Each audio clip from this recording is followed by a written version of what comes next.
Chapter 584. After a busy day, Ning Shu planned to rest. Fang Feifei came over and said to Ning Shu, "Zhu, Dr. Zhu, I have something to say to you.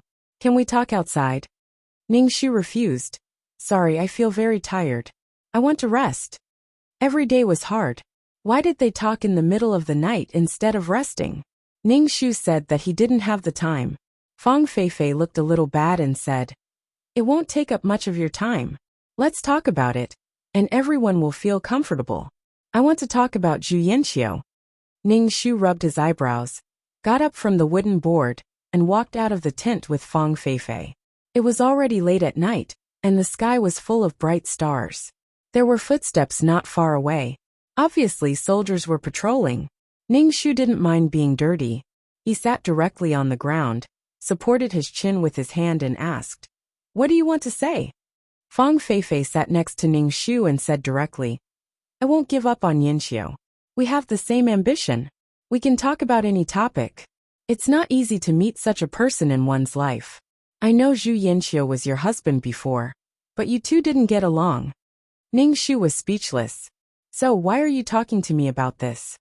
Ning Shu looked at Fang Feifei and said, "No matter what, he is already married. He has a wife and a child. You intellectuals are so funny. You said that you accepted the new ideas and wanted free love. It's just a marriage without a matchmaker. What do you mean by releasing human nature? As long as it's love, there will be a legitimate name. Women in this era had no guarantee at all. At least in ancient times, the patriarchal ethics attached great importance to marriage. Marriage was the foundation of etiquette. There was also the three no's on the surface." Fang Feifei's face was a little dark and said, "What kind of old-fashioned thinking is this? Times are different now. Everyone has the right to pursue their own happiness. It's impossible for Dr. Zhu to tie Zhu Yanxiu up with a child. Once the child grows up, he will have his own life. But what about the parents? Will they force the two to be together for the sake of the child? A person's life is very long. Spending decades with someone you don't like is a waste of your own life. This is irresponsible for your own life. What's the point of having to spend your whole life with someone you can't communicate with?" Ning Shu was speechless. It made sense. Ning Shu found that he couldn't refute it at all. But the root of the problem was that Zhu Yanxiu didn't even recognize his wife and son. He only knew how to exploit Zhu Sunyang. Even if they had to separate, Zhu Yanxiu had to compensate Zhu Sunyang. Otherwise, no one would have a good life. You two love each other sweetly, and in the end, you'll be successful and famous. You'll stand at the top and be admired by others. What's Zhu Sunyang's sacrifice worth? There was nothing in this world that could be taken for granted. What right did Zhu Yanxiu have to think that Zhu Sunyang should do something for him? He didn't even say thank you, and even despised Zhu Sunyang. Since that was the case, he should have tightened his belt back then. Zhu Yanxiu was a willful young master. "So, why are you telling me this? Are you telling me that you two are going to be together?" Ning Shu was expressionless and yawned. "If you want to tell me such meaningless things, then don't say it. If you two are going to be together, or if you two want to get married and have children, I have no opinion. Zhu Yanxiu is a gift to you." Ning Shu got up from the ground, patted the soil on his butt, and brushed past Fang Feifei. Fang Feifei turned around and looked at Ning Shu's back. She said, "Zhu Yanxiu is not a thing. He's a human. He has his own feelings and thoughts. He doesn't need you to give in to him." Ning Shu waved his hand without looking back and walked into the tent. Seeing that Xiaotong hadn't rested yet and was waiting for him, Ning Shu said to her, "Go to sleep. Your body won't be able to take it." Ning Shu lay on the wooden board, closed his eyes and fell asleep. He was really speechless. What time was it now? Why was she still thinking about such things? People on the battlefield might not even be able to see the sun tomorrow. It was meaningless to think about love. When Zhu Yanxiu woke up, she saw Ning Shu coming in from outside the tent, followed by Fang Feifei. Zhu Yanxiu's heart skipped a beat. She quickly asked Fang Feifei, "Feifei, did Zhu Sunyang make trouble for you?" Fang Feifei shook her head and said, "Only now do I know what kind of person Zhu Sunyang is. She's very old-fashioned. No wonder you can't get along with her. You even said that we're a matchless couple." Zhu Yanxiu breathed a sigh of relief and said, Don't worry about her. She's a woman from the feudal era. Even if you talk to her, it won't make sense. It's a waste of energy to talk to her. Feifei, I plan to go to the battlefield. But what about your injury? Fang Feifei looked at Zhu Yinqiu's shoulder and said, Don't worry. Your health is more important. Take care of yourself first. Zhu Yinqiu immediately said, My injury is almost healed. I'm always doing nothing and wasting the army's food. Zhu Yinqiu was anxious. He couldn't delay any longer. The people who went to the battlefield with him had killed many enemies, but he had to lie here half dead. Fang Feifei nodded. It's good that you know, but the battlefield is very dangerous. You must protect yourself well. When the war started, Zhu Yinqiu endured the injury on his body and fought. Zhu Yinqiu was eager for quick success and instant benefits. Even Zhu Sunyang, who he looked down on, had become a military doctor respected by the soldiers. He didn't have any merits.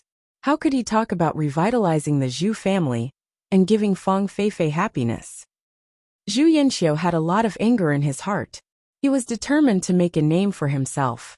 But when he crawled in the trench, held the gun and pulled the trigger, Zhu Yinqiu had no ambition in his heart. He was full of powerlessness and fear. Zhu Yinqiu didn't know what was wrong with his hand. When he pulled the trigger, he was always powerless. There was a slight tremor and a little stiffness. He just felt that his hand didn't listen to his command. He felt that his fingers couldn't react accurately and quickly. In the face of this situation, Zhu Yinqiu, a big man, directly had red eyes. What was going on? What was wrong with his hand? Ning Shu was busy treating the wounds of the wounded. He saw Zhu Yinqiu, who had just gone to the battlefield, being carried back. He didn't have any injuries on his body. He was just stunned by the shell. However, the wound on his shoulder was torn again. He was bleeding and his clothes were wet. Ning Shu sprinkled some powder on Zhu Yinqiu's old wound. The severe pain of the wound woke Zhu Yinqiu up. He opened his eyes and the hazy face in front of him gradually became clear. Seeing that it was Ning Shu, Zhu Yinqiu suddenly reached out and grabbed Ning Shu's hand. Her voice was almost coming out from between her teeth. It was gloomy and angry. You must have done something to me. You must have. Chapter 585. Zhu Yinqiu felt that his hand couldn't move. Zhu Sunyang must have done something to it when he was injured. Otherwise, his hand wouldn't be so trembling and stiff. Zhu Sunyang, you have to be responsible. Zhu Yinqiu grabbed Ning Shu's arm tightly and didn't let Ning Shu go. Ning Shu was confused and impatient. What's wrong with your hand? Isn't your hand fine? Why are you grabbing my arm like a ghost? It's not broken or lame. What's wrong with you? Ning Shu pulled Zhu Yinqiu's hand away and went to work. I can't shoot with my hand. Zhu Yinqiu roared at Ning Shu and raised his hand. You must have done something to me. Ning Shu looked at him as if he was crazy. Zhu Yinqiu, are you okay? Your hand is fine. Why do you have to say that there's something wrong with your hand? It's not that there's something wrong with you. There's something wrong with your brain. Zhu Yinqiu looked very decadent and lay on the wooden board. I can't think of anyone who can make me like this except you. You fainted and you blame it on me. Zhu Yinqiu, can you be more cowardly? Ning Shu looked disdainful. It's okay that you can't support your family, but now you blame it on me. Is this showing your ability? He was pushing all the blame to her. She couldn't be the scapegoat. Shut up, Zhu Sunyang, shut up. Zhu Yinqiu was afraid that Ning Shu would say their relationship, so he roared at Ning Shu with a ferocious look. Now everyone on the battlefield knew that he and Fang Feifei were a couple and were college sweethearts. If others knew his relationship with Zhu Sunyang, how could he stay here? Zhu Yinqiu hated being involved with Zhu Sunyang. Ning Shu, bastard. At this time, Fang Feifei hurried in and asked Zhu Yinqiu. Yinqiu, are you okay? Zhu Yinqiu said to Fang Feifei very decadently. Feifei, I can't shoot. My hand can't shoot?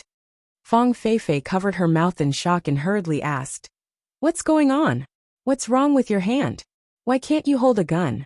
What's going on? Tell me. Fang Feifei was very worried about Zhu Yinqiu. Zhu Yinqiu turned to look at Ning Shu.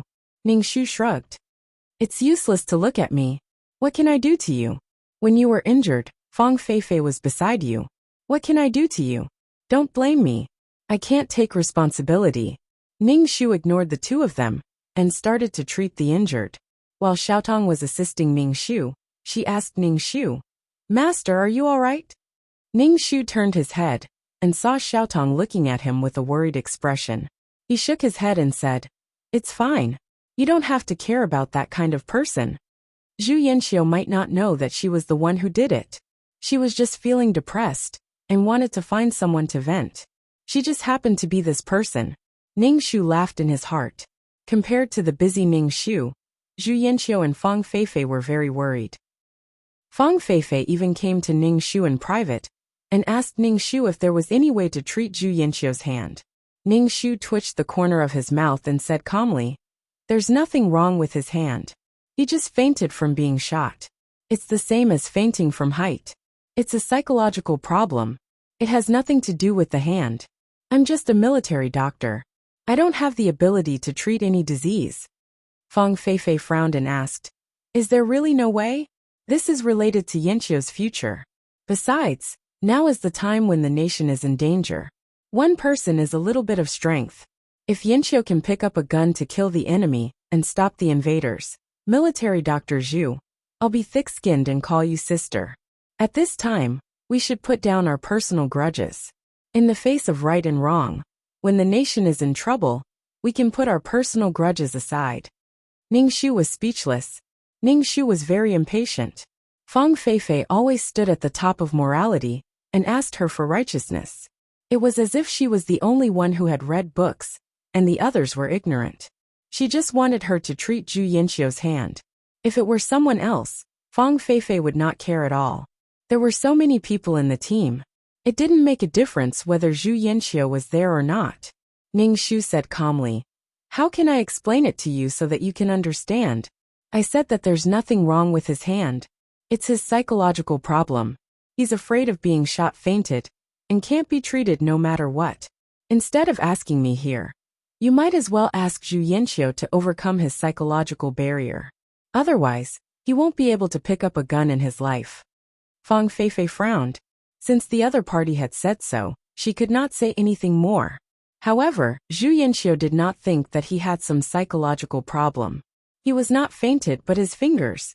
When he did delicate movements or things that required a high degree of concentration, his hands became stiff.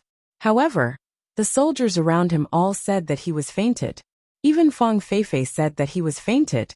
Zhu Yanxiu did not believe it, and insisted on picking up a gun to take a look. However, the result was the same.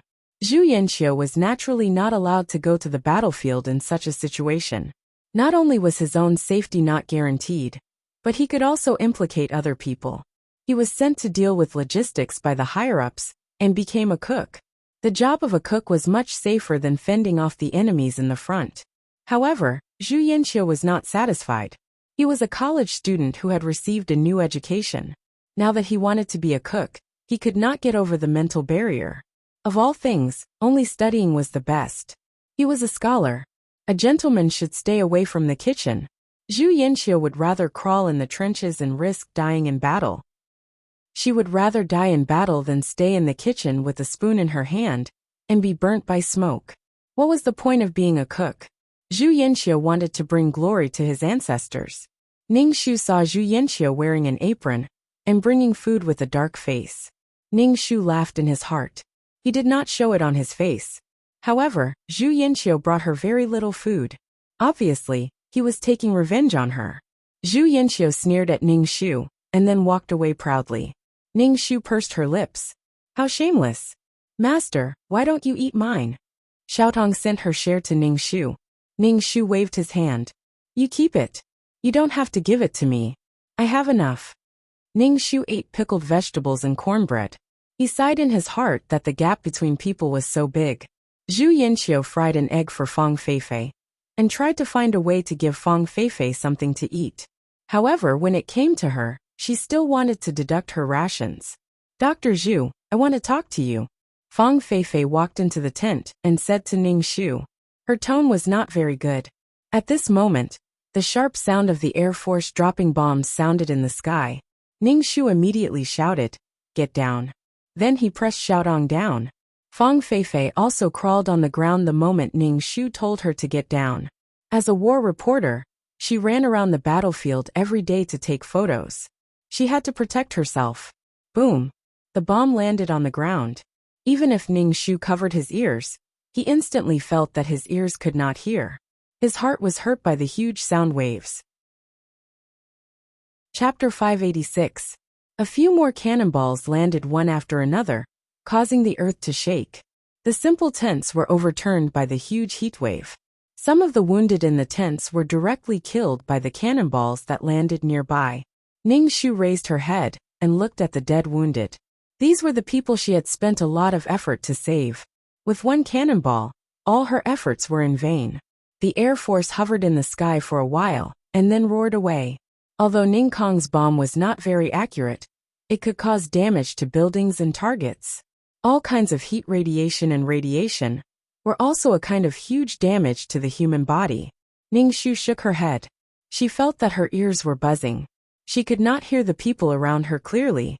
This symptom would last for a while. The tent was still damaged. Many of the wounded were injured. Tang Zheng came over with a group of soldiers to check the situation. When he saw Ning Shu, he asked, "Dr. Zhu, are you okay?" Ning Shu could not hear.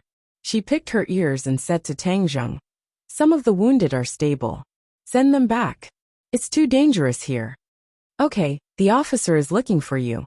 The gauze on the officer's wound needs to be changed," Tang Zheng said loudly to Ning Shu. Ning Shu could barely hear it.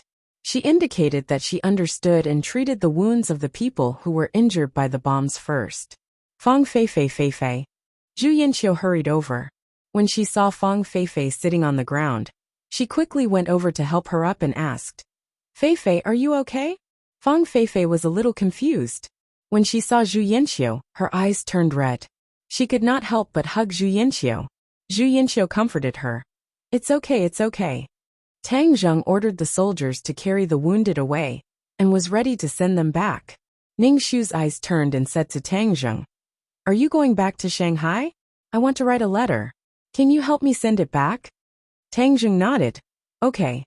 Ning Shu quickly finished her work. Then she felt a little embarrassed.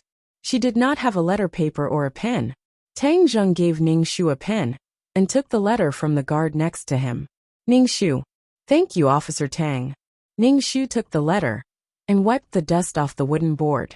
He placed the letter on the wooden board, and began to think about how to write to Zhu Siyuan. In the letter, Ning Shu mentioned that she was very busy, and had saved many people. She told Zhu Siyuan that she was protecting the country no matter how much pain these soldiers had suffered. She also told Zhu Siyuan not to worry about her. After she finished writing the letter, Ning Shu felt as though she had been cut off from the world for a lifetime. She had been saving people at the front lines all day, and after she woke up, she would save people. She had no idea how much time had passed. Ning Shu didn't even know what day it was today, nor did she know how Zhu Siyuan was doing. After handing the letter to Tang Zheng, Ning Shu said, "Thank you, Officer Tang." Tang Zheng put away the letter. Ning Shu said, "Haven't you applied for the medical resources yet? I can't hold on any longer. Why don't you get me some Chinese medicine? I'll make the medicine myself." Ning Shu had no medicine powder in his medicine box. If it wasn't for the medicine powder that could stop bleeding, some people would die from excessive blood loss. There would be no time to save them. In this era where blood transfusion was not allowed, and there were no conditions for blood transfusion, those who couldn't stop bleeding could only wait for death. Ning Shu didn't wait for Tang Zheng to answer. He took the paper from the guard's hand, and wrote the name of the Chinese medicine on it. He said, "I want these Chinese medicine. This medicine powder can stop bleeding. Without the medicine now, I can't save people." Tang Zheng could only nod, and let Ning Shu change the gauze for the officer. Then he went to do his work. "Zhu Sunyang, you're good. Now you've got the upper hand. I didn't know you had this ability before." Zhu Yanqiu looked at Ning Shu talking to Tang Zheng, and his heart was burning. He was just a small fry now, but Zhu Sunyang could talk to Tang Zheng. Who was Tang Zheng? He was the person next to the highest commander of this army. Ning Shu turned his head, and saw Zhu Yanqiu supporting Fang Feifei. He looked at him with disdain, and his tone was sour, as if he had drunk 2 bottles of vinegar. Seeing Ning Shu staring at him, Zhu Yanqiu said sarcastically, As a military doctor, you have this ability. Flirting with men, and not following the rules of a wife. Zhu Yanqiu saw that the woman he looked down on was doing better than him. A person who didn't know anything couldn't change her humble past.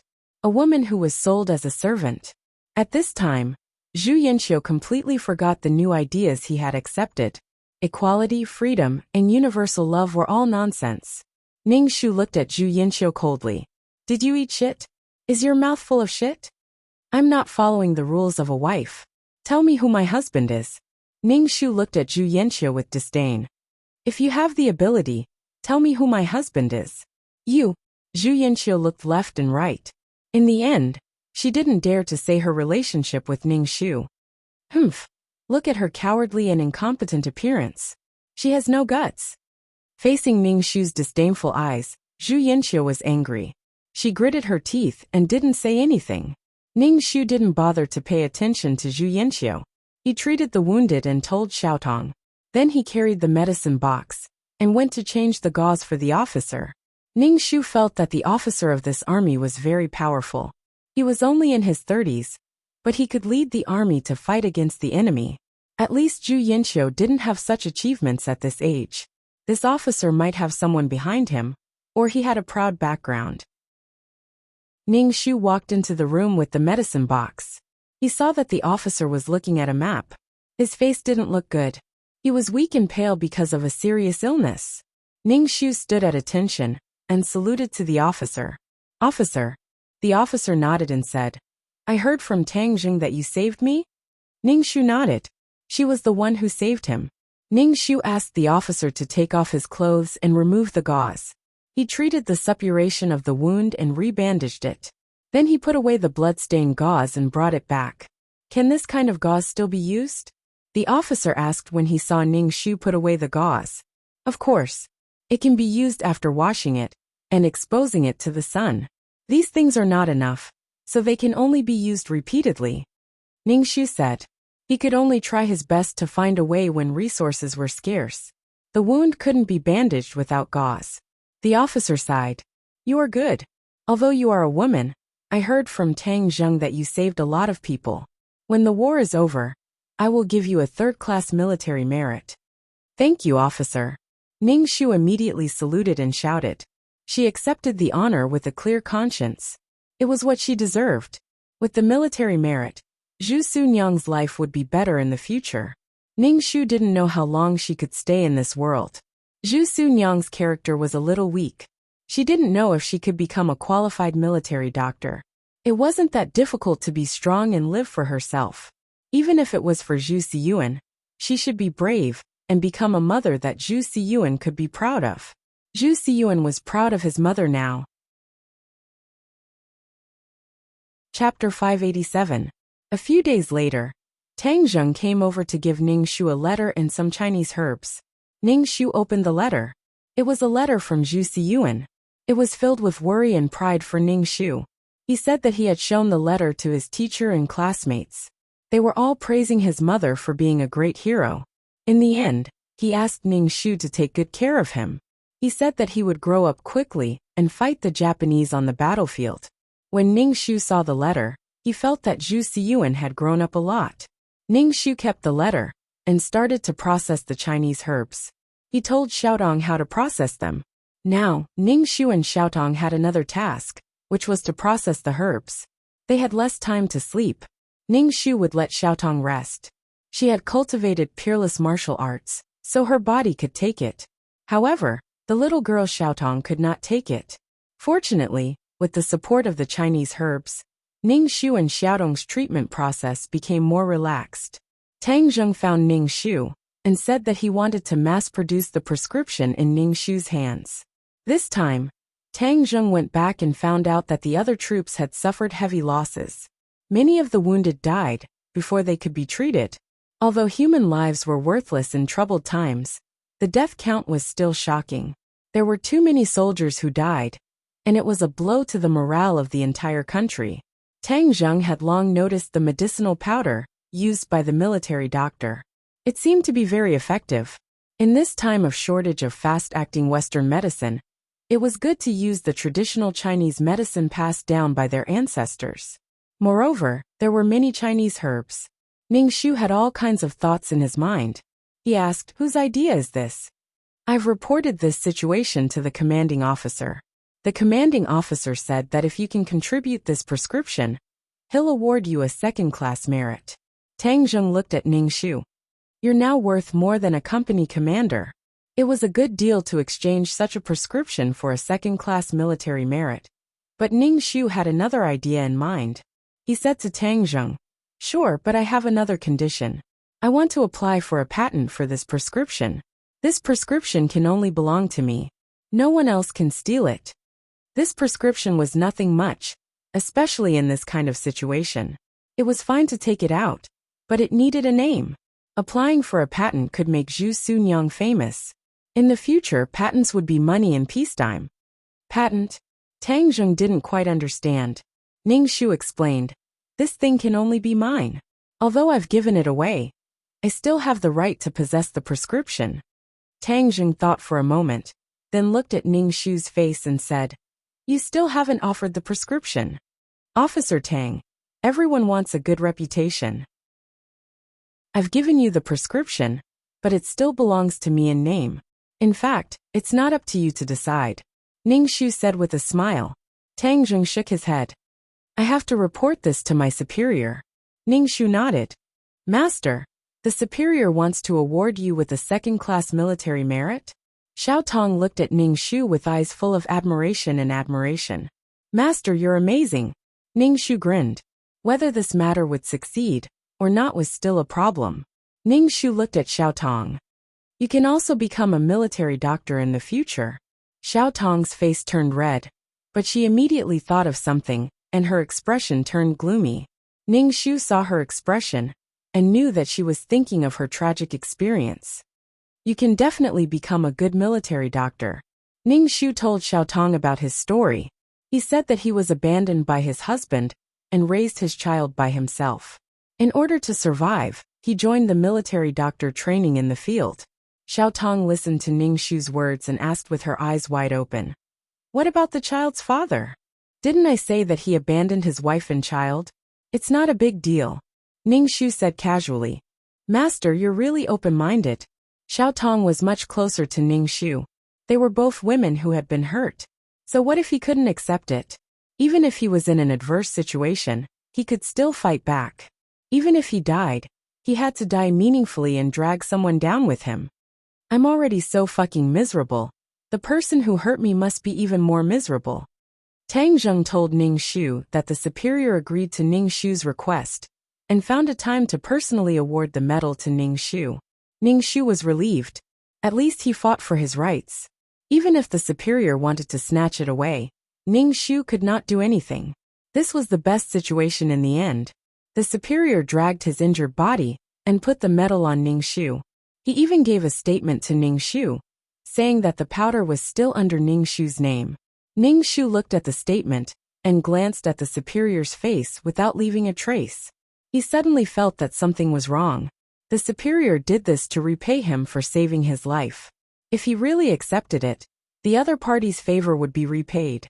In this world, favors were the most repaid. One could owe anything but a favor. If this man did not die, he would definitely be a powerful person in the future.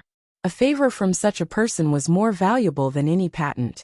Moreover, Ning Shu had to help Zhu Siyuan. It would be helpful for Zhu Siyuan's future if he knew such a person. This was something that could not be bought with money.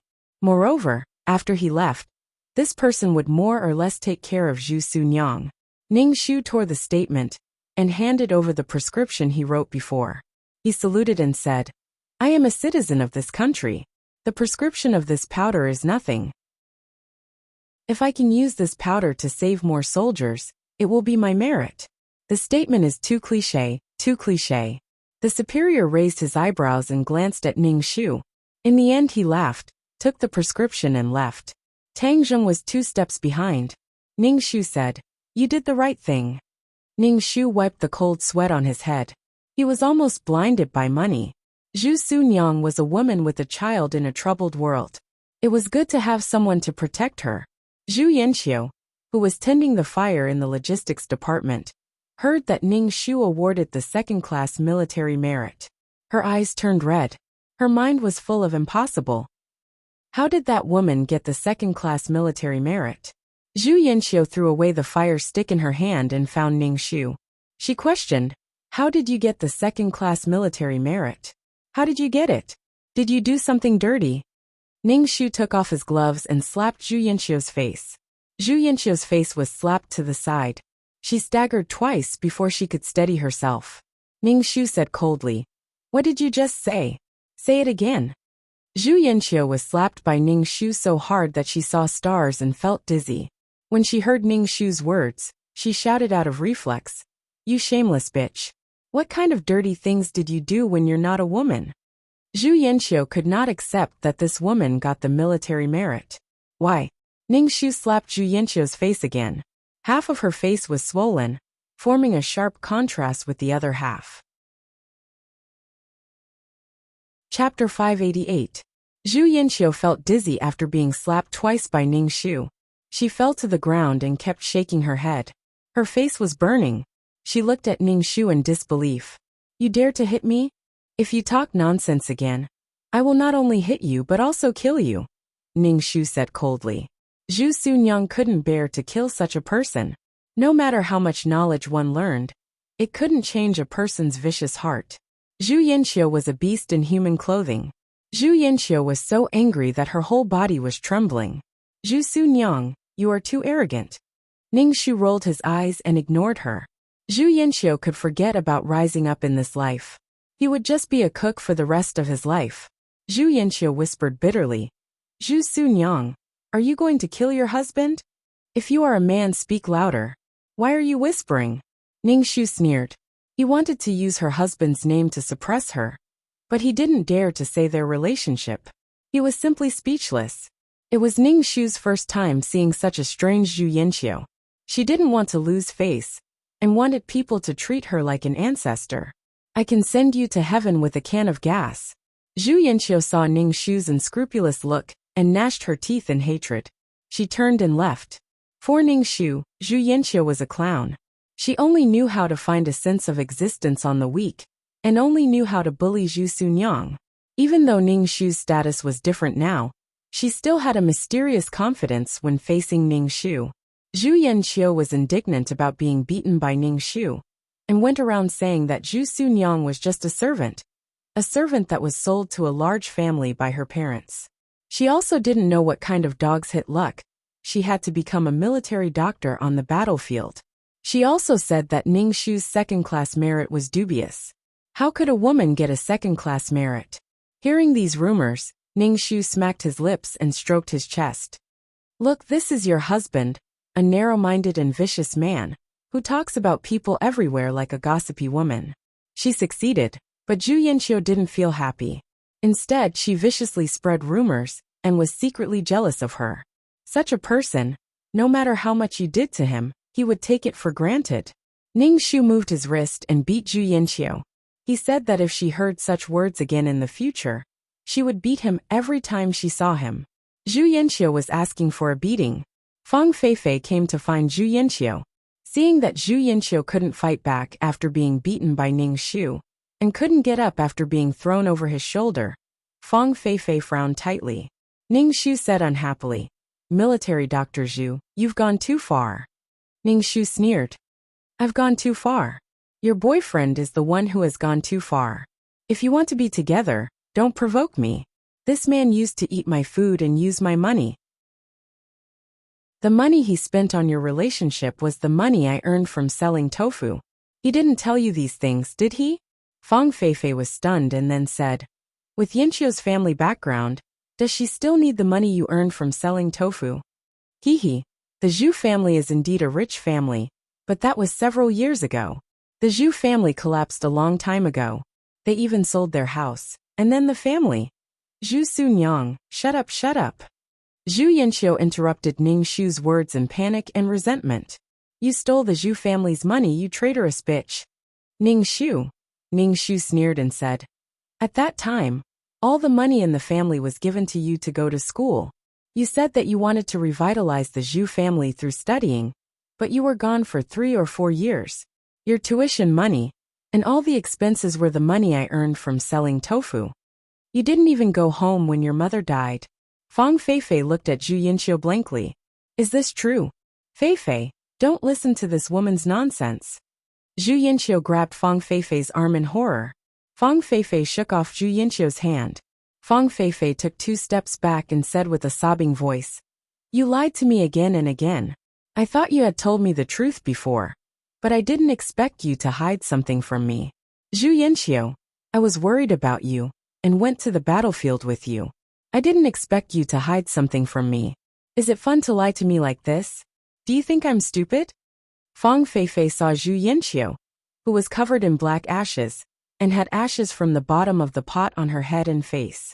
She was completely different from the Zhu Yinxiu, who was wearing bright clothes before. In addition, Zhu Yinxiu didn't have the aura of a young master anymore. She looked unbearable. Fang Feifei turned around and ran away. Zhu Yinxiu said to Ning Shu fiercely, Zhu Su Nyang, you vicious woman. Then she chased after Fang Feifei. Ning Shu patted the dust on his hands and said goodbye. Pay attention to the sky when you run. There could be enemy air attacks at any time. Ning Shu didn't have time to pay attention to the love and hate entanglement of these 2 people. She was very busy. Time was life. Saving people was a race against time.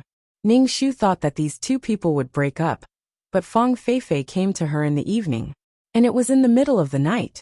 She probably knew that Ning Shu only had time in the middle of the night. Fang Feifei saw that Ning Shu began to pack up her things. She said to Ning Shu with a complicated expression, Dr. Zhu, I want to talk to you. Talk about what? What's there to talk about? We are not very close friends, and we don't talk about our hearts. To be honest, my husband is already with you. Do you still want to talk to me about your pursuit of happiness? I don't want to hear it. Ning Shu lay on the wooden board and planned to sleep. These people wanted to be entangled with each other. Ning Shu didn't want to care about them. Fang Feifei pursed her lips and said, I never wanted to hurt anyone, but the person I fell in love with happened to be your husband. Ning Shu, let's go out and talk. Let's talk about Zhu Yinxiu. Fang Feifei said, The 3 of us are entangled with each other. Hurting each other is not a problem. Problems have to be solved. Ning Shu said lightly, If you want to say something, say it here. There are many mosquitoes outside. I'm tired after a day. I'm too lazy to move. Fang Feifei had no choice. She hesitated for a moment and said, I know you have a way to treat Zhu Yinxiu's injury. I heard that you submitted a prescription and got a 2nd-class military merit. Ning Shu stretched out her finger and waved it. She said, First, I don't know how to treat Zhu Yinxiu. He fainted on his own. As long as you don't touch or rob him, there will be no problem, except for some delicate work. Second, my military merit was earned by my efforts to save people and treat injured soldiers one after another. This is what I deserve. Can you bear to see Zhu Yinxiu circling around the boiler? Fang Feifei said somewhat helplessly, Yinxiu has knowledge and shouldn't be buried like this. I know you resent us, but in the current situation, one more person means one more power to fight against the enemy. Ning Shu grinned and said, Who said that Zhu Yinxiu's talent was buried? It's not like you said. One more person means one more power to fight against the enemy. No matter what position, whether it's a logistics officer or a soldier, in this army, it's all about fighting against the enemy. Since it's all about fighting against the enemy, why care so much? Chapter 589. Ning Shu couldn't figure it out. Why should she treat Zhu Yinxiu's hand? Every time, Fang Feifei always stood on the side of righteousness and morality, asking her to treat Zhu Yinxiu's hand. It was as if she didn't treat Zhu Yinxiu's hand, she would be a sinner of the nation. She said that she was benevolent and righteous, but it was still moral kidnapping. If she didn't treat Zhu Yinxiu's hand, would she just wait to be abandoned? Ning Shu said lightly, There's nothing wrong with Zhu Yinxiu's hand at all. He fainted on his own. He's not sick at all. I can't treat it at all. I'm just a military doctor, not a miracle doctor. I can't treat every illness. Fang Feifei sighed, looked at Ning Shu and said, I know you're uncomfortable, but at this time, you should put these love and hatred aside, try to survive, and stop the invaders. Maybe Zhu Yinxiu will come back to you. Ningxiu, Sigma degree. Ningxiu expressed that he was shocked. Zhu Yinxiu will come back to her? Haha.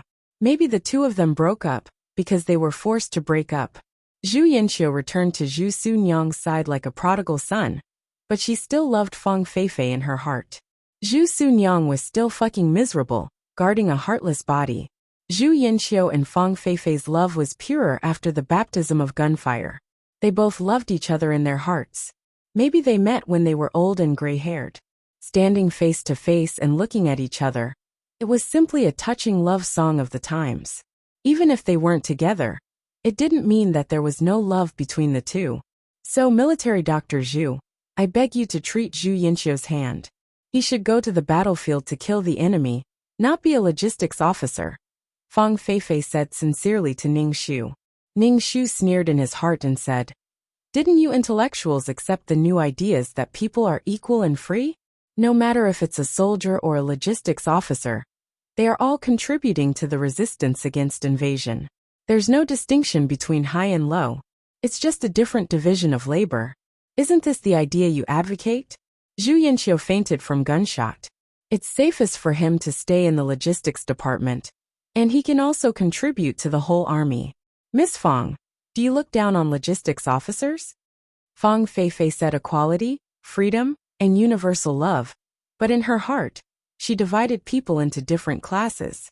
She used this flag to achieve certain goals and do certain things openly, such as free love and opposing arranged marriage. She said it was to liberate the mind and liberate human nature. If she didn't agree, she was an old-fashioned with old-fashioned. Abandoning one's wife and children abandoning children. Fang Feifei was stunned by Ningxiu's words. She pursed her lips and said, "I don't look down on logistics officers. Zhu Yinxiu is a college student. His talent shouldn't be wasted. It's not a matter of whether I look down on him or not." Ningxiu was at a loss.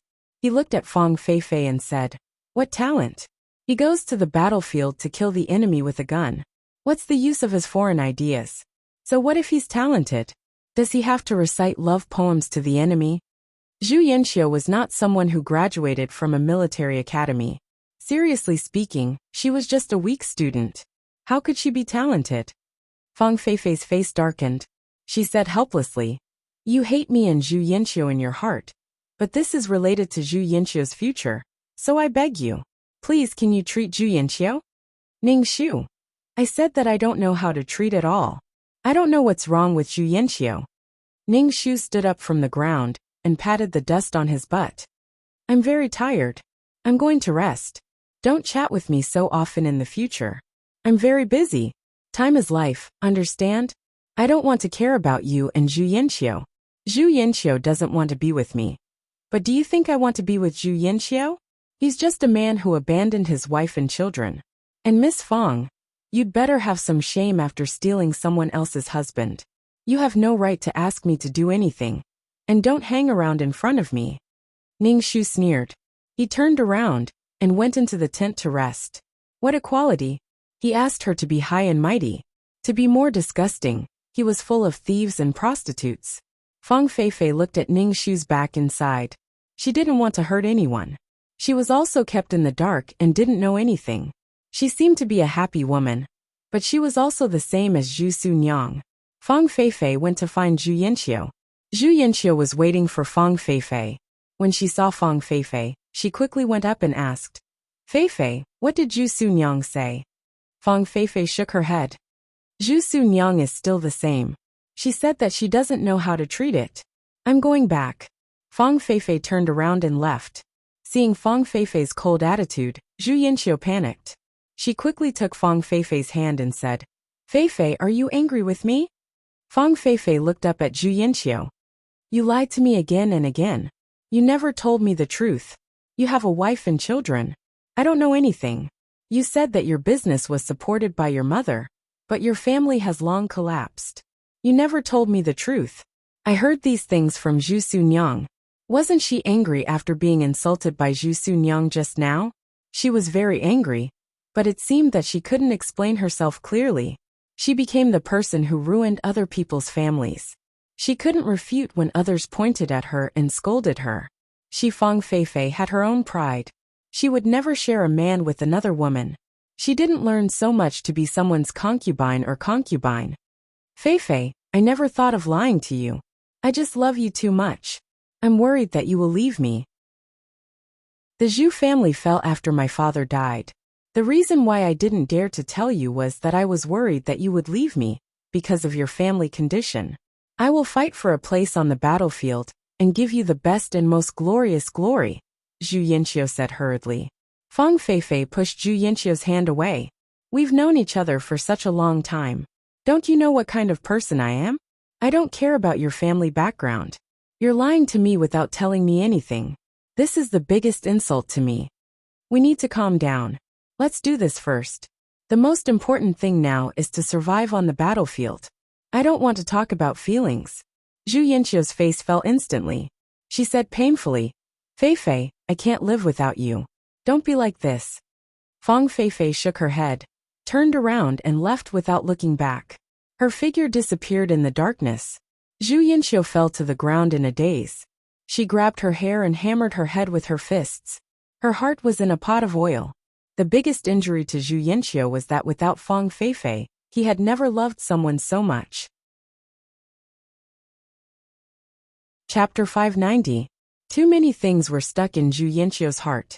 His future, his ambitions. Fang Feifei seemed to want to break up with him. And Zhu Sunyang's disdain for him. It made Zhu Yinqiu feel unprecedented loss and helplessness. He was in so much pain that he wanted to die. Every day when he woke up he had to cook. He was a young master of a big family. But now he was surrounded by smoke and fire all day long. This kind of life made Zhu Yinqiu collapse in pain. Zhu Yinqiu made up his mind. No matter what, he had to go to the battlefield.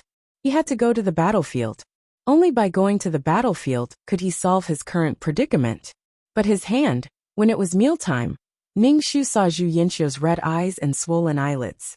He seemed to have cried. Could it be that the two of them had broken up? Zhu Yinqiu noticed Ningxu's gaze and glared at Ningxu. He didn't even bother to talk to Ningxu, and turned to leave. Ningxu looked at Zhu Yinqiu, who looked like she had lost her footing. No, she looked like she was heartbroken and wanted to die. She guessed that there were some twists and turns in their relationship. In the plot, Fang Feifei didn't know the truth until Zhu Yinqiu became successful and famous. Zhu Yinqiu had been hiding it until then. Fang Feifei knew about Zhu Sunyang's existence, but she believed what Zhu Yinqiu said. She believed that Zhu Sunyang was Zhu Yinqiu's sister. Fang Feifei knew the truth later, and wanted to leave Zhu Yinqiu. At that time, Zhu Yinqiu was wearing a military uniform with a row of medals on his chest. He knelt on the ground and begged for Fang Feifei's forgiveness. A powerful and influential man knelt in front of her. Any woman's heart would tremble. In the days on the battlefield, the two of them supported each other and had a deep relationship. Fang Feifei loved Zhu Yinqiu in her heart. In addition, at this time, Zhu Xinyu was bedridden, and there was no cure for her. Seeing that she was about to die, Fang Feifei also accepted Zhu Yinqiu's apology. But now, Zhu Yinqiu wasn't famous yet. His body was covered in black ash. He was completely different from the young master in the past. Without the halo of a young master, Zhu Yinqiu looked a lot dimmer. He hadn't killed a single enemy since the start of the battle. So he had become a logistics officer, who didn't have much of a chance to perform any meritorious deeds. In addition, the conflict between the two of them had erupted prematurely, so it was possible for their relationship to end prematurely. Moreover, Fang Feifei was now a war reporter with some fame. There was a huge disparity between their statuses. In a situation where the woman was stronger than the man, it was easy for conflicts to arise in their relationship. Women were usually conquered by men who desired to be stronger. One had to know that the male and female animals would only choose to mate with the male that had won the battle. Alas, this touching and moving battle song might be a flop. Ningxu didn't pay attention to Zhu Yinqiu and Fang Feifei, because she was very busy now. She and Xiaotong were so tired that they couldn't even lift their hands. There were far more wounded than before. The battle line was constantly retreating, and the artillery fire was even more intense. Just the air raids alone occurred many times a day. Not only did Ningxu have to treat the wounded, but he also had to prevent himself from being injured by the bomb. This battlefield could not be defended any longer. More and more soldiers were dying, and more were being injured. Their weapons were not as advanced as the enemy's, so they could only use their lives to destroy the enemy. This battlefield could not be defended any longer. It was going to fall. Struggling so bitterly was just delaying the arrival of that day. The body of the officer who had been shot earlier was getting worse. The wound was seriously infected, and even anti-inflammatory Western medicine was useless. Ningxu had taken out the Western medicine that she had exchanged from the system store. But it was still useless. It was already a fatal injury. In addition to the harsh environment, he couldn't rest well. He was under great pressure every day. The future of the entire army was on his shoulders. The officer asked Ningxu to save his life no matter what. He couldn't die now. He had to hold on until reinforcements came. He had to hold on until the higher-ups gave the order to retreat. Ningxu felt very numb. Since Western medicine didn't work, he used the traditional Chinese medicine left by his ancestors.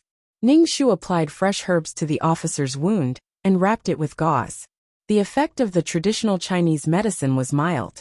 Although the effect was slow, it stabilized the officer's injury and didn't continue to worsen. These herbs were drawn by Ningxu and explained the growing environment. Ningxu sent the guards to the mountains to collect the herbs. Ningxu was now very glad that he had learned medical skills from the miracle doctor in a certain dimension. It allowed him to deal with such situations easily. The things he learned would always be of great use. After treating the officer's wound, Ningxu carried the medicine box back to the tent. There were wounded people everywhere. They had all kinds of wounds on their bodies, and their faces were full of pain and despair.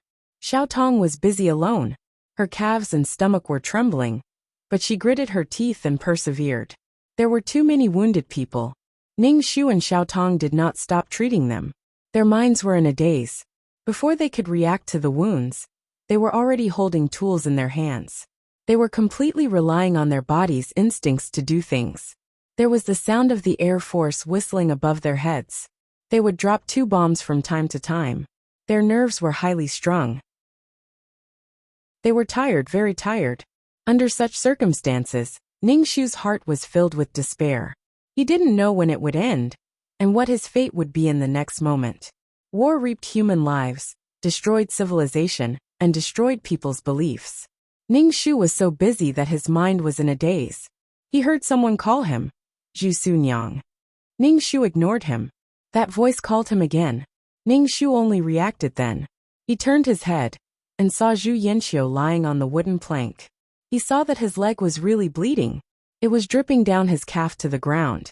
Zhu Sunyang. Zhu Yanxiu's voice was filled with pain and fear. Ningxu walked over and touched Zhu Yanxiu's leg. When Zhu Yanxiu was touched by Ningxu, he was in so much pain that he kept gasping and sweating all over. Zhu Yanxiu's calf bone was broken. There was a neat incision below his knee. He was cut by a knife on his leg. When the skin and flesh were peeled away, one could vaguely see the bone inside. Blood was flowing out from the incision. It looked very scary. Zhu Sunyang, will my leg be okay? Zhu Yanxiu's voice trembled. He was in pain and scared. Ningxu frowned. What was Zhu Yanxiu doing? How could he get such an injury? Ningxu took a needle and sewed up the wound. Then he sprinkled some hemostatic powder and bandaged the wound. He used a thin rope to tie a few wooden sticks together with the leg to fix the leg. Zhu Yanxiu asked Ningxu, will my leg be okay? I don't know. Maybe there will be a problem. Maybe there won't be a problem. Ningxu turned around and went to work. He didn't even want to know why Zhu Yanxiu was injured. Zhu Yanxiu grabbed his head in pain and looked at his leg. His heart was filled with fear. When the bayonet reflected the sunlight and cut his leg, his heart was filled with fear and despair. His leg and the ambition in his heart. Zhu Sunyang. Zhu Yanxiu shouted at the busy Ningxu. Ningxu ignored him. There were so many wounded people waiting to be saved. He didn't have time to chat with Zhu Yanxiu. Chapter 591. In the end, the battlefield could not be defended. The order to retreat came from the top. The officer sighed and gave the order to retreat.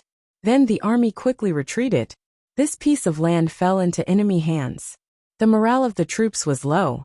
They carried the wounded and retreated. The faces of the soldiers were covered in soot. Their eyes were tired and numb. Ning Shu carried the medicine box and followed the army. It was convenient for him to help when the wounded needed treatment. Xiaotong followed beside Ning Shu. She was panting. Ning Shu asked her to get into the truck. Xiaotong shook her head. She looked a little scared. She said to Ning Shu, "Master, I don't know where to go." On the battlefield, Xiaotong felt her value. She was able to follow her master to save people. But now that they were retreating, she did not know where to go. When she walked into the crowd again, Xiaotong remembered that she was violated. She was afraid that others would mock and despise her. Ning Shu thought for a while and said, "Follow me. You can become a military doctor." This invasion would last for a long time. There would be a shortage of military doctors. After he left, Zhu Sunyang and Xiaotong would be good partners. "Thank you, master." Xiaotong looked a little relieved. Dr. Zhu, a soldier in front, kept complaining that his leg hurts. He wants you to go and take a look. A soldier ran over to Ning Shu. Okay. Ning Shu carried the medicine box and walked over. Xiaotong followed behind Ning Shu. Ning Shu said to her, "You don't have to follow me. Go to the truck." Ning Shu was able to withstand it because he practiced the ultimate martial arts. His physique was strong. However, Xiaotong was only a weak woman. She could not be compared to him. "Master, I can do it." Xiaotong gritted her teeth. She looked determined. Ning Shu saw her like this and let her follow him. The person who kept complaining of pain was Zhu Yanxiu. Zhu Yanxiu was lying on a stretcher and being carried by two soldiers. "What kind of pain is your leg?" Ning Shu put down the box and asked Zhu Yanxiu. He untied the stick and bandage on his leg and found that it was a little inflamed. Ning Shu took some fresh herbs, chewed them, and applied them to the wound. Zhu Yanxiu stared blankly at Ning Shu, watching her meticulously treat her wound. She asked, "Zhu Sunyang, when did you learn how to do this?" Ning Shu tied a knot on the gauze and coldly said, "Learn from others." Zhu Yanxiu looked hesitant. She looked at her leg and asked, "Will my leg recover?" "I don't know. We will only know when we arrive at the hospital. Don't move." Ning Shu looked at Zhu Yanxiu's leg. He estimated that there would be sequelae. After all, the bone was injured. Zhu Yanxiu looked defeated and uneasy.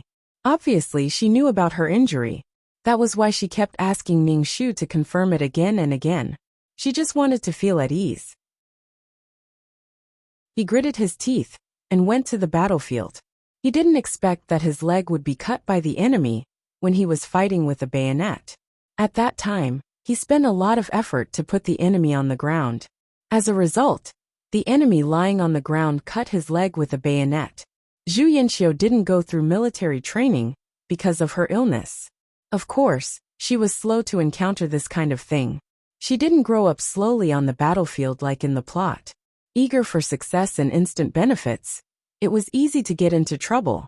Zhu Yanxiu also felt a little regretful. Ning Shu looked around and didn't see Fang Feifei. Now that the army had retreated, Fang Feifei, the war reporter, should have retreated with the army. Why didn't he see her? Especially now that Zhu Yanxiu was injured. Zhu Yanxiu had been injured for so long. Did they really break up? Ning Shu was too lazy to care about these two people. However, love was really too fragile. It could die prematurely for various reasons. However, not everything had to give way for love. True love wasn't a reason. When Ning Shu returned to the bustling Shanghai again, he felt as if it was a lifetime ago. He hadn't seen such a peaceful atmosphere for a long time. There was no rain of bullets, no whistling Air Force in the sky, and no wailing soldiers in pain. These peace and tranquility were all exchanged for by the soldiers on the front line with their lives. Ning Shu brought Xiaotong back to his home. The two of them took a shower, and then fell asleep on the comfortable bed. They didn't want to do anything and slept first. When they woke up, it was already a day later. Ning Shu wore his military uniform and the second-class military medal on his chest. He wore military boots and went to the boarding school to see Zhu Siyuan. He hadn't seen Zhu Xiyuan for a while. Zhu Xiyuan had grown a lot taller, and his body was very strong. Mother! Zhu Xiyuan ran to Ning Shu. He didn't throw himself into Ning Shu's arms like he did when he was young. His behavior was much more restrained. However, his eyes were a little red when he looked at Ning Shu. Ning Shu smiled and said, "Xiyuan, mother is back. Let's go home." Zhu Xiyuan nodded desperately. He asked Ning Shu all kinds of questions along the way. When he found out that Ning Shu received the second-class military medal, he couldn't take his eyes off the medal. Ning Shu handed the medal to Zhu Xiyuan. Zhu Xiyuan took the medal carefully and looked at it over and over again. He said to Ning Shu, "Mother, I will also go to the battlefield in the future and drive the invaders out of our land." Ning Shu smiled and nodded. When they returned home, Xiaotong had already prepared dinner. When she saw Ning Shu and Zhu Xiyuan, she was a little reserved. Ning Shu introduced Xiaotong to Zhu Xiyuan. Zhu Xiyuan greeted Xiaotong as Sister Xiaotong. At the dining table, Zhu Xiyuan kept pestering Ning Shu. He wanted Ning Shu to talk about what happened on the battlefield. When he thought about all kinds of things on the battlefield, Ning Shu lost his appetite. He said to Zhu Xiyuan, "Xiyuan, don't ask Mother. Mother will write down everything later. You can read it yourself." Ning Shu wanted to organize all the injuries he encountered on the battlefield into a book. He wanted to write down all the situations he encountered. Well, the title would be, "I am a battlefield military doctor."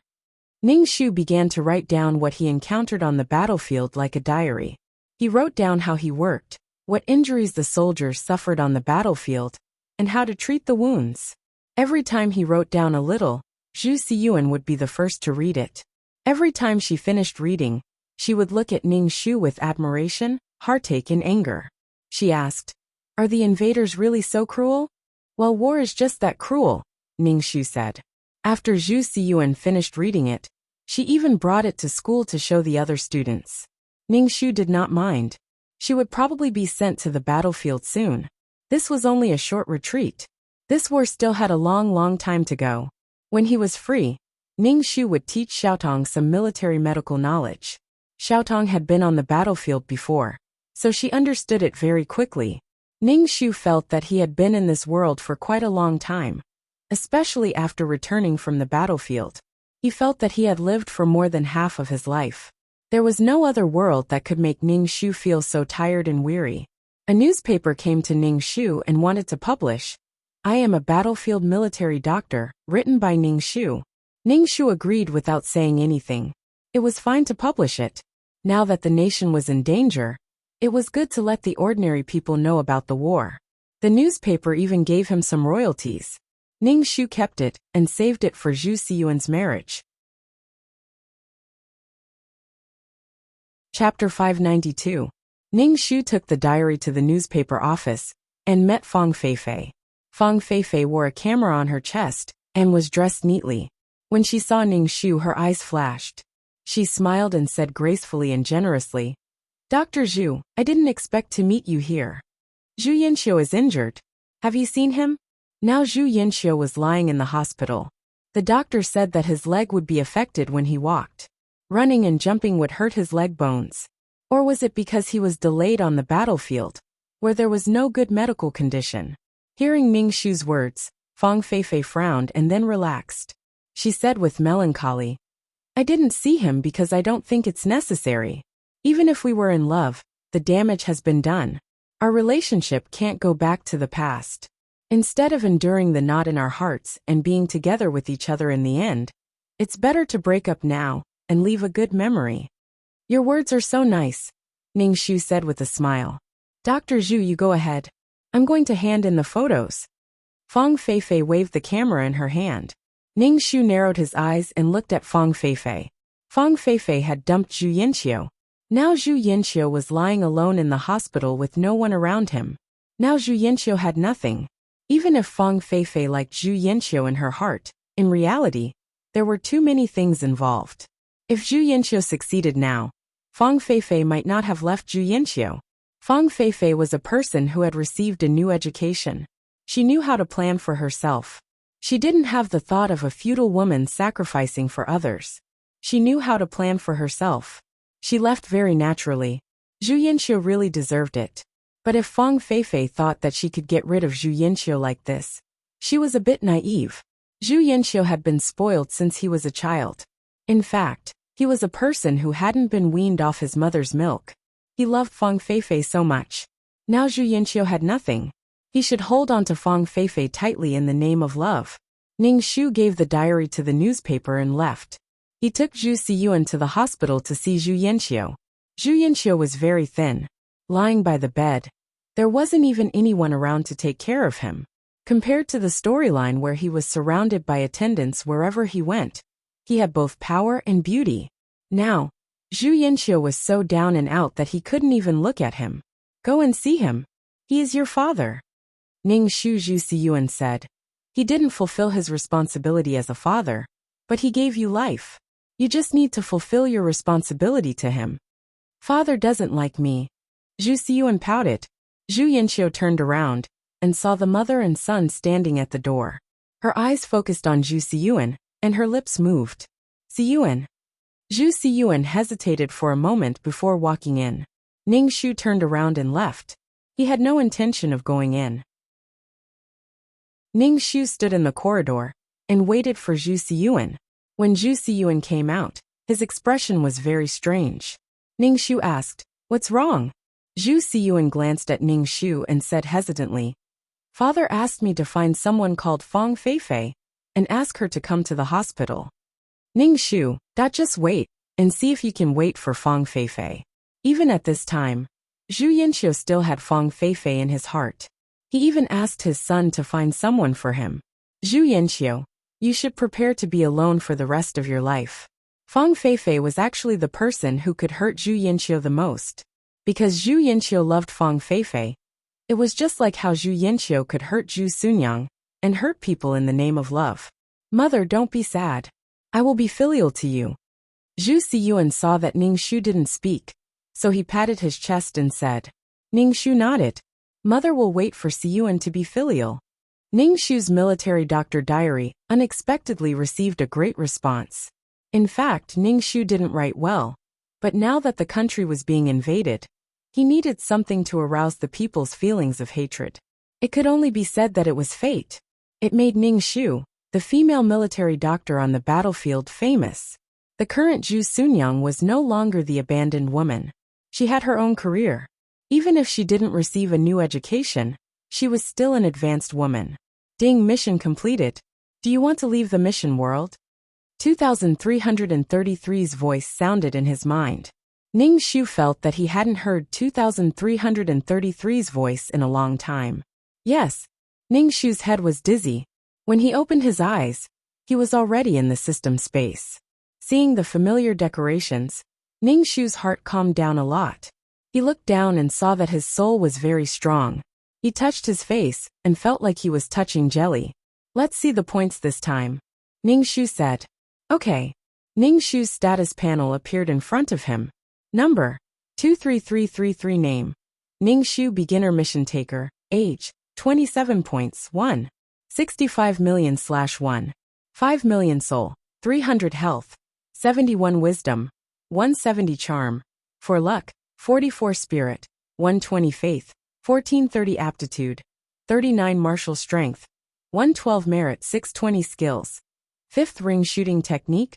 Trash fighting technique. Beginner peerless martial arts. Beginner poison technique. Beginner business management knowledge. Beginner code programming. Beginner lawyer skills. Honorary title. Goddess of war. Selfless ancestor tools. Calm aura. Amulet aura. Mother of the world. Queen's blessing. Model worker. Chunxi's blessing. Leader aura. Grass blessing. Best friend. Meow Meow Meow's blessing. Life-saving hand. Zhu Sunyang's blessing. Fulfill Zhu Sunyang's wish to not be burdened by the Zhu family, to live her own life with Zhu Siyuan. Mission completion progress 100%. Obtained 1. 5 million points, 60 attribute points, 20 merit points, 30 faith, and 1 more life-saving aura. The reward this time was great.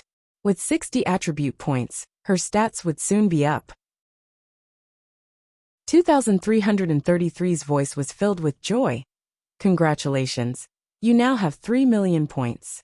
You can be promoted to an intermediate mission taker. Do you want to be promoted? Of course I want to be promoted.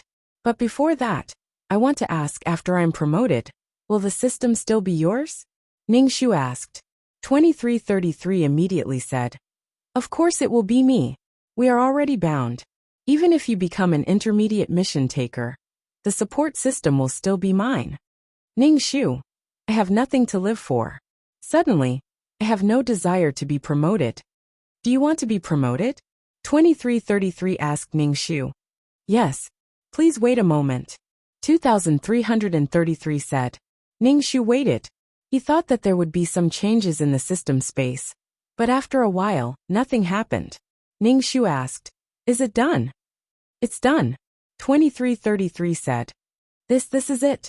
Ningshu was flabbergasted. 2333 said as if it was natural. It's done. I changed your attribute panel. Now you are an intermediate mission taker. Damn, why do I feel so weak?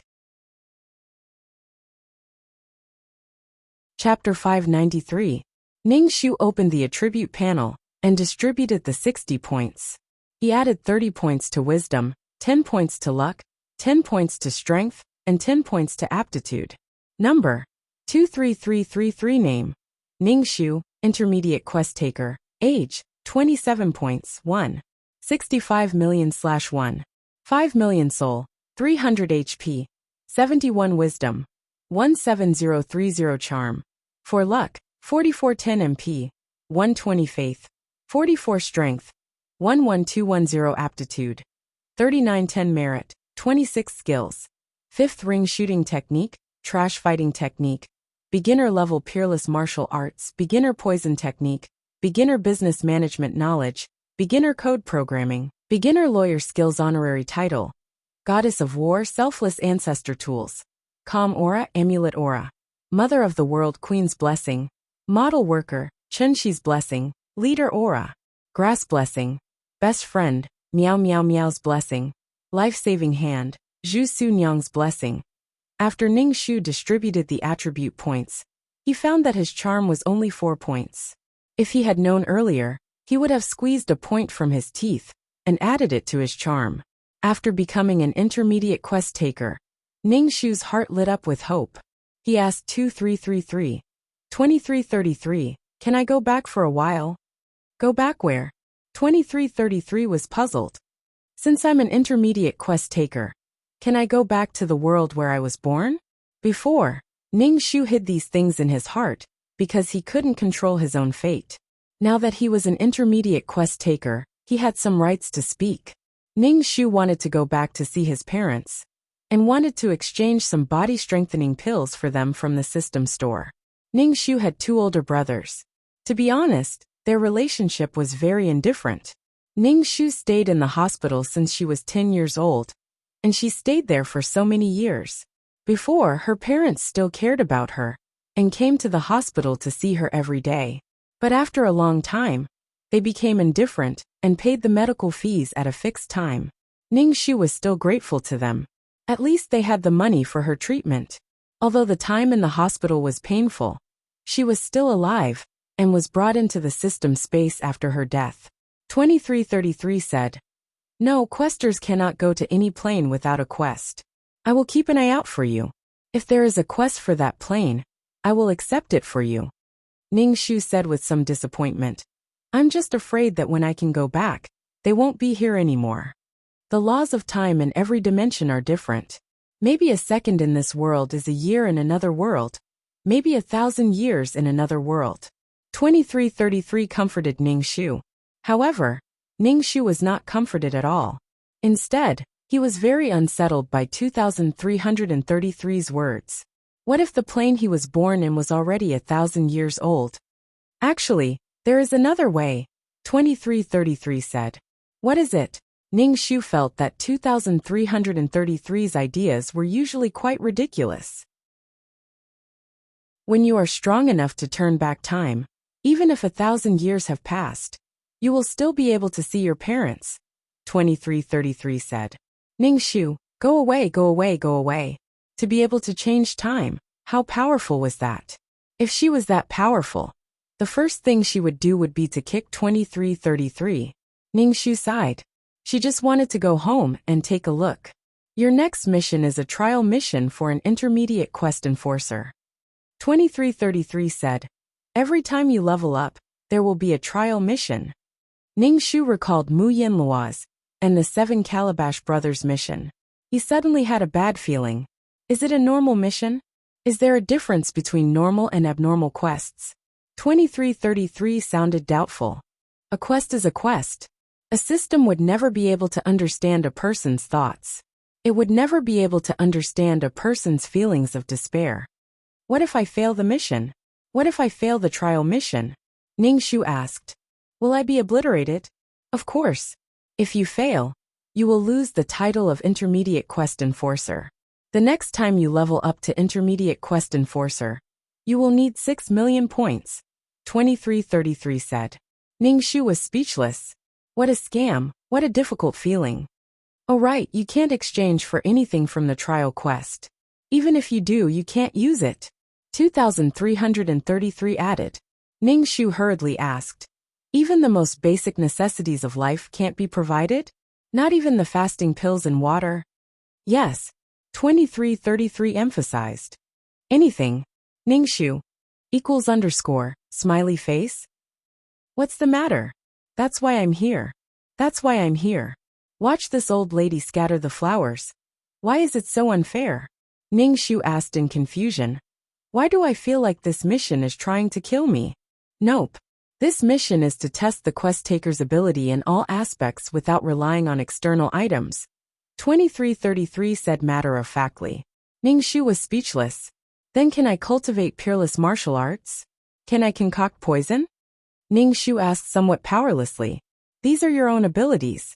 You can use them as long as they are not obtained from the system. 2333 said. Ningxu asked again. Then can I use my 2 items, the calming halo and the talisman of protection? Subconsciously, Ningxu felt that this mission was a scam. He had to ask what he needed to know. Oh, you can use these 2 items because they are exchanged with merit points and faith points. They belong to you for life. 2333 said. As expected, faith points and merit points were the good things. Compared to these 2 items, points were not that valuable.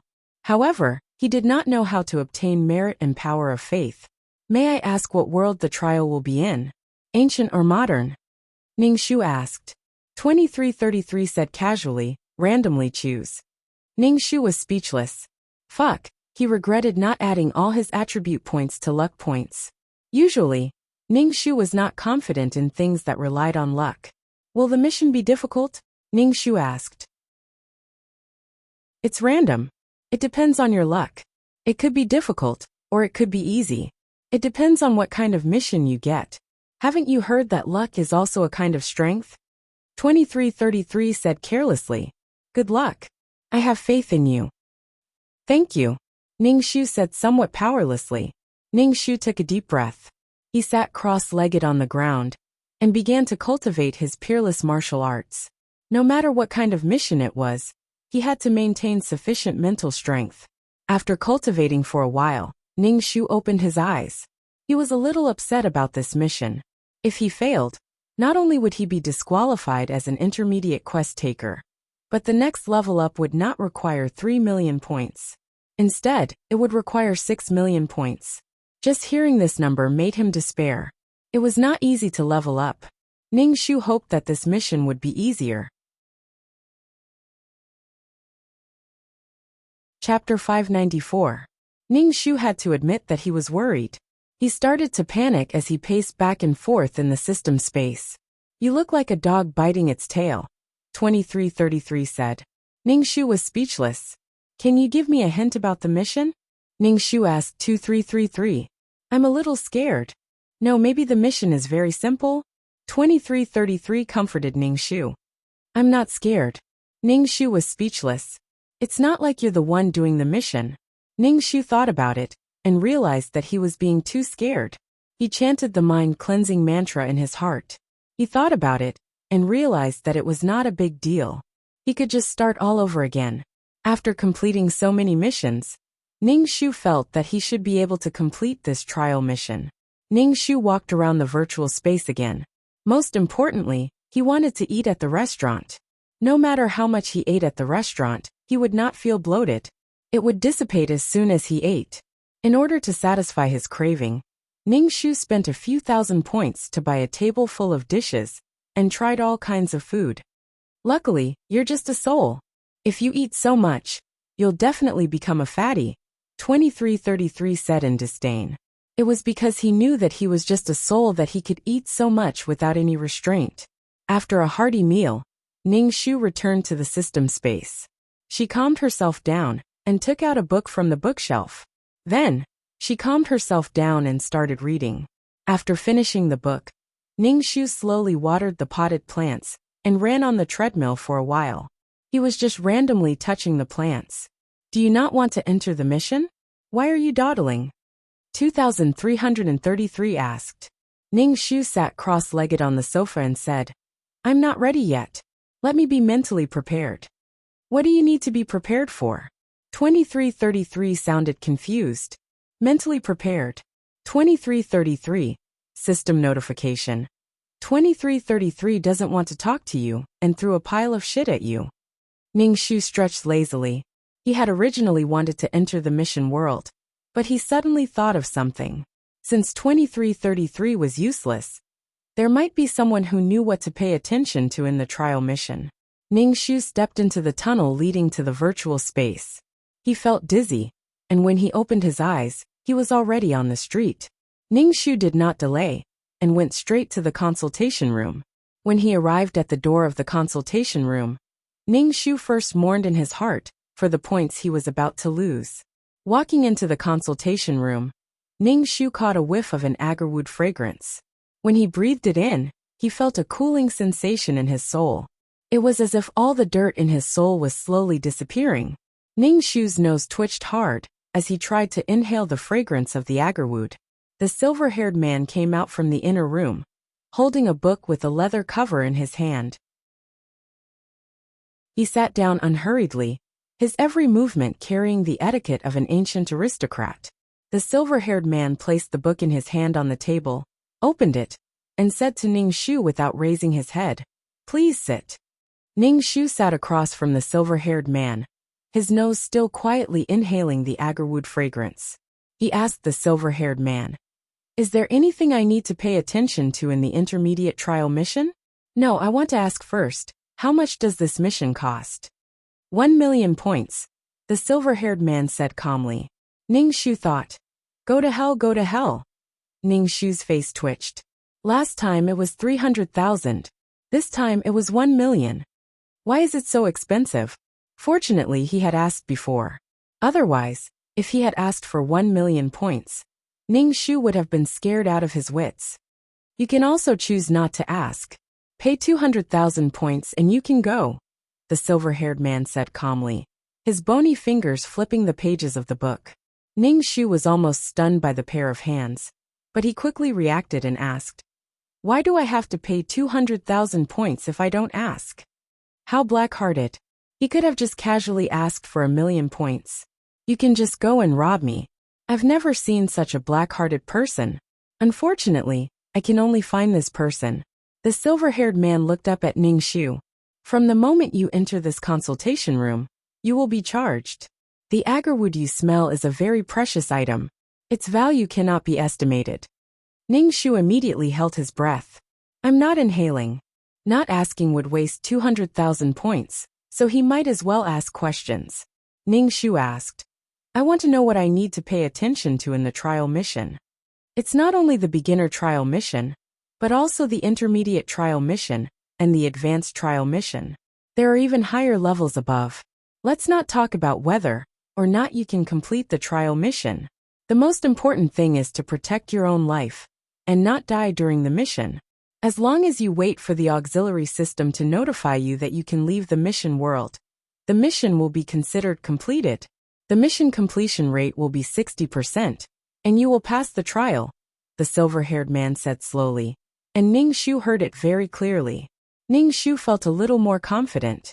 At the same time, he felt a chill in his heart. He asked, The trial mission is life-threatening? Of course. The higher you go, the more dangerous the trial mission is, the silver-haired man said. No matter what the trial is, you can continue the mission as long as you protect your own life and don't die during the mission. Ning Shu nodded to show that he understood. He should have asked the experts. However, when he thought of the consultation fee, Ning Shu's liver hurt. No, his liver was bursting. Ning Shu trembled as he took out his points card and paid 1,000,000 points. When he left the consultation room, Ning Shu walked very slowly and inhaled the agarwood. Every time he breathed in, he felt a chill in his soul. His heart was very calm. It was really good stuff. Ning Shu looked at the consultation room signboard. He was cheated again. His heart was tired. Ning Shu could feel that this silver-haired man was very strong.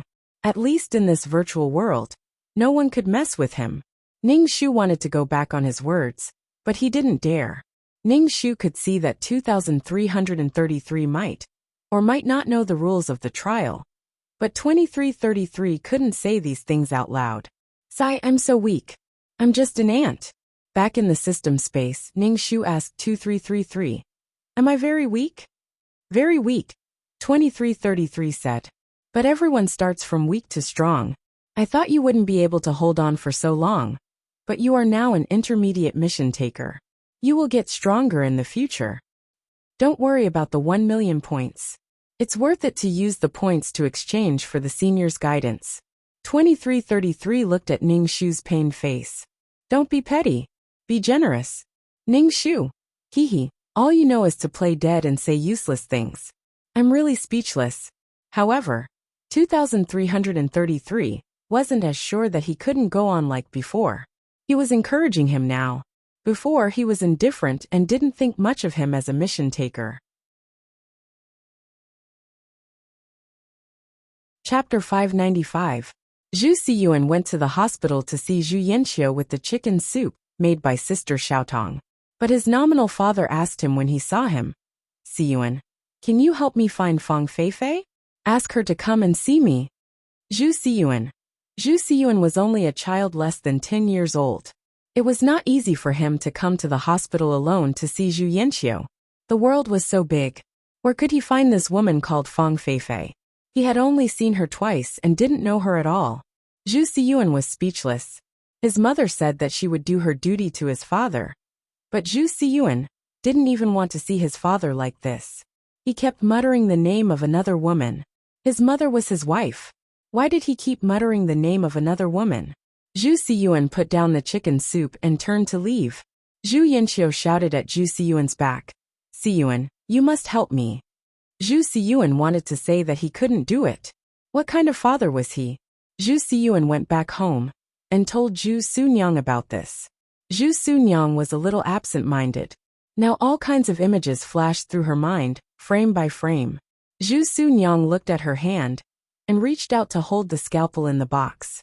She instantly felt that the scalpel was like her own hand. Mother, I don't want to see father. Zhu Siyuan frowned and said to Zhu Sunyang. He felt that his father's mind was not clear. Zhu Sunyang said carelessly, then don't go. Zhu Sunyang was touching all kinds of medical equipment over and over again. He wants to see Fang Feifei. Every time he went to see his father, he would only talk about Fang Feifei. Zhu Sunyang thought for a while and said, if he wants to see her, then let him. Zhu Sunyang contacted Fang Feifei through the newspaper and asked her to see Zhu Yanxiu. Fang Feifei was a little impatient and said, this is your husband. Why do you want me to see your husband? It was a beautiful mistake that Zhu Yanxiu and I met and got to know each other. Now we have to correct this mistake. Zhu Sunyang looked at Fang Feifei and said, since you love each other so much, why don't you take a look at him until now? It's impossible for me and Zhu Yanxiu to be together. I was stupid before, but now I want to live for myself. Since you love each other so much, I will fulfill your love. Zhu Yanxiu loves you so much, you won't be so cruel, right? Fang Feifei pursed her lips and looked at Zhu Sunyang. This woman was obviously inferior to her in every aspect, but now she was more famous than her because of the book. I am a battlefield military doctor. Now she was acting so magnanimous in front of her. She was obviously an illiterate woman, so what was she so confident about? Shouldn't your love be unswerving and mutual support? Now that Zhu Yinqiu has a small problem, are you going to abandon him? Zhu Sunyang looked at Fang Feifei in confusion. Didn't you say before that it's not easy to meet someone you know, and someone you can talk to in this life? Since it's not easy, don't give up so easily. Zhu Sunyang returned Fang Feifei's words back to her. Fang Feifei didn't look well, but she still took the time to go to the hospital. When she arrived at the hospital, she saw Zhu Yinqiu's appearance. He had lost a lot of weight, and even his eyes were sunken. There was a gloomy aura all over him. He didn't look good in the hospital gown, and there was a sense of death in the gloominess. When Zhu Yinqiu saw Fang Feifei, his eyes lit up. He hurriedly got up from the bed and hugged Fang Feifei. Fang Feifei immediately smelled an unpleasant smell on Zhu Yinqiu's body. It was the smell of decay on a person who had been ill for a long time. Fang Feifei pushed Zhu Yinqiu away and politely asked about Zhu Yinqiu's health. Zhu Yinqiu was very happy about Fang Feifei's arrival. But now Zhu Yinqiu was so down and out that Fang Feifei couldn't bear to look at him directly. The image of Zhu Yinqiu in high spirits gradually blurred in Fang Feifei's mind, as if it was possessed by magic. Now there was only Zhu Yinqiu's current appearance in Fang Feifei's mind. Fang Feifei almost ran away. Zhu Yinqiu saw Fang Feifei's perfunctory attitude and panicked. After Zhu Yinqiu was discharged from the hospital, she looked for Fang Feifei everywhere. She even found the place where Fang Feifei lived. She waited for Fang Feifei every day and pestered Fang Feifei. Zhu Yinqiu had a criminal record. Just like how she went to the hospital every day to block Ningxiu, she was used to this kind of pestering trick. Fang Feifei was annoyed by Zhu Yinqiu. She felt a little guilty before, but this little bit of guilt was consumed by Zhu Yinqiu's pestering. Now Fang Feifei just wanted Zhu Yinqiu to get lost. If Zhu Yinqiu was so obsessed with Fang Feifei after she became successful, Fang Feifei wouldn't be so disgusted. The nature of the two was completely different. One was pursuing, the other was sexual harassment. Especially now, Zhu Yinqiu's legs still had problems. It couldn't be seen when she walked slowly, but it could be seen when she ran or walked a little faster. Fang Feifei tried to get rid of Zhu Yinqiu.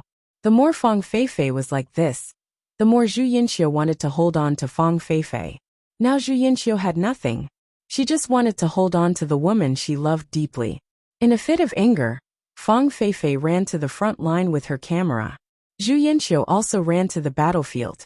However, because of Zhu Yinqiu's health, and because she couldn't hold a gun, she did her old job, which was being a logistics officer.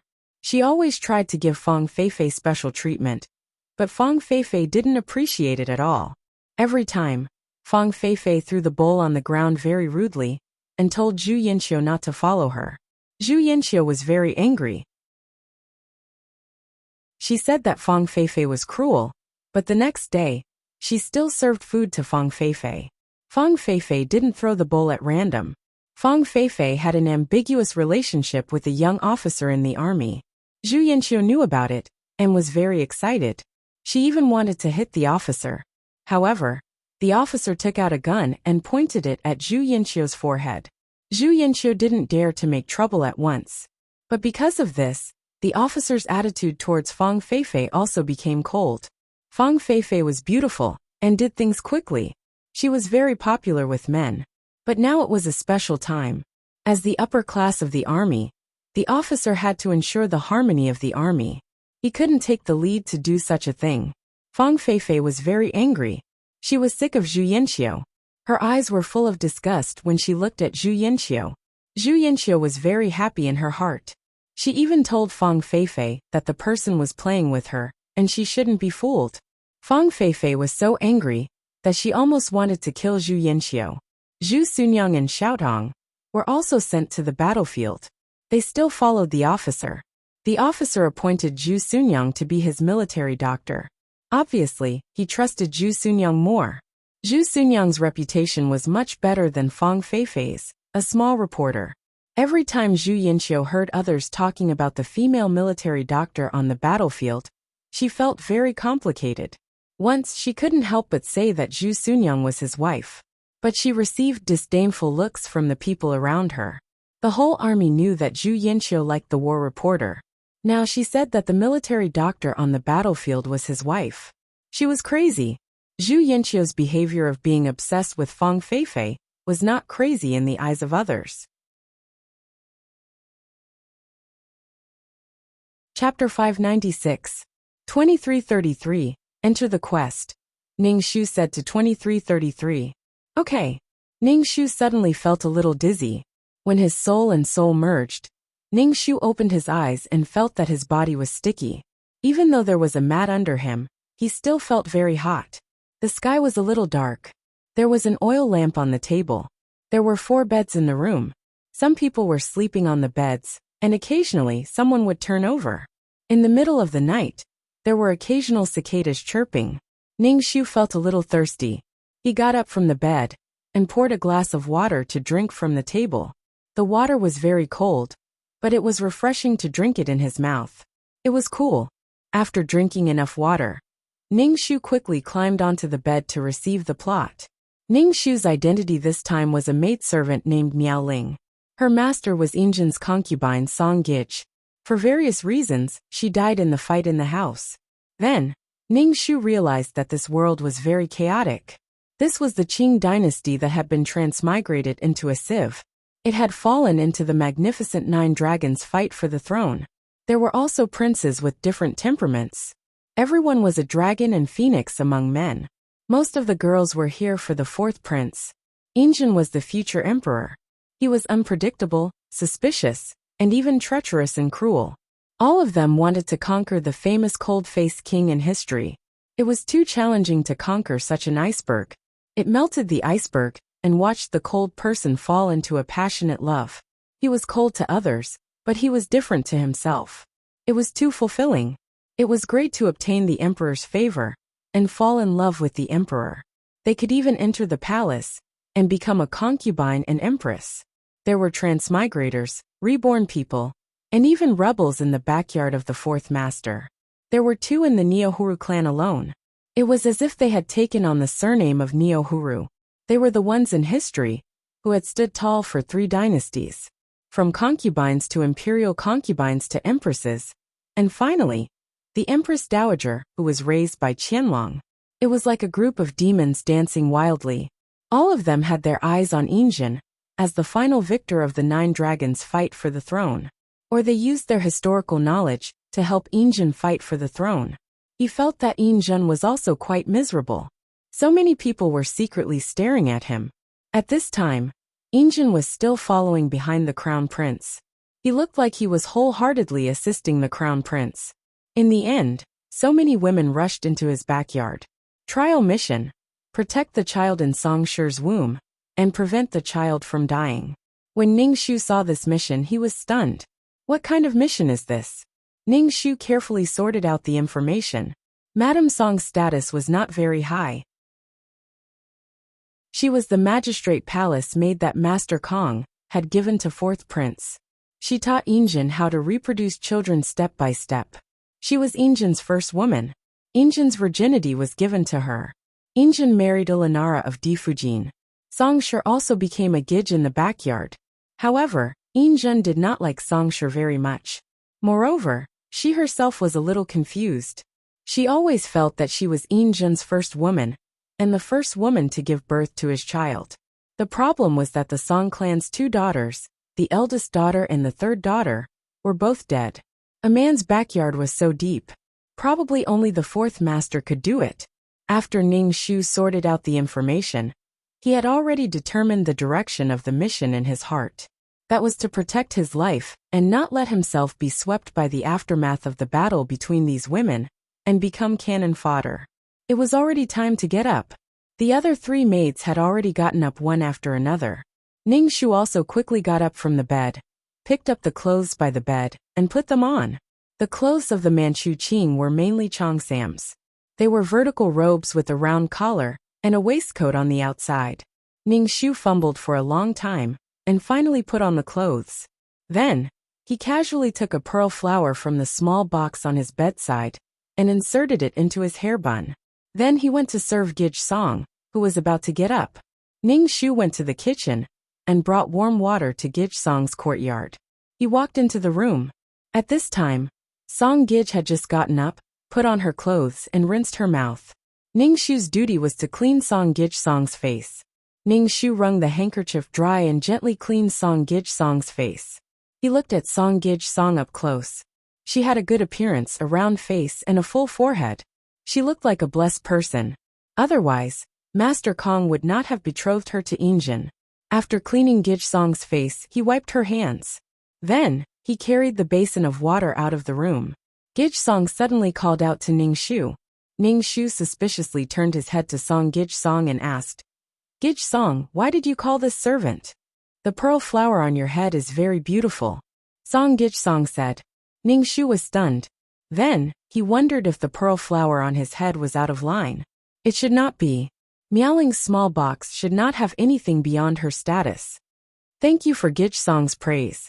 Ning Shu could only say so. Song Gij Song said again, "Don't wear it in the future. I don't like this color." Song Gij Song said as she raised her orchid fingers and stroked her temples. Ning Shu immediately took off the pearl flower on his hair bun. Song Gij Song glanced at Ning Shu and did not say anything. Ning Shu turned and left the room. In such a short time together, he roughly guessed Song Shi's character. She did not like servants to be out of her control. She said that she did not like the color of the pearl flower on her head. In fact, she did not like servants to wear beautiful clothes. She was probably afraid that her maid would seduce Injin. Song Gij Song took her personal maid to greet Di Fujin.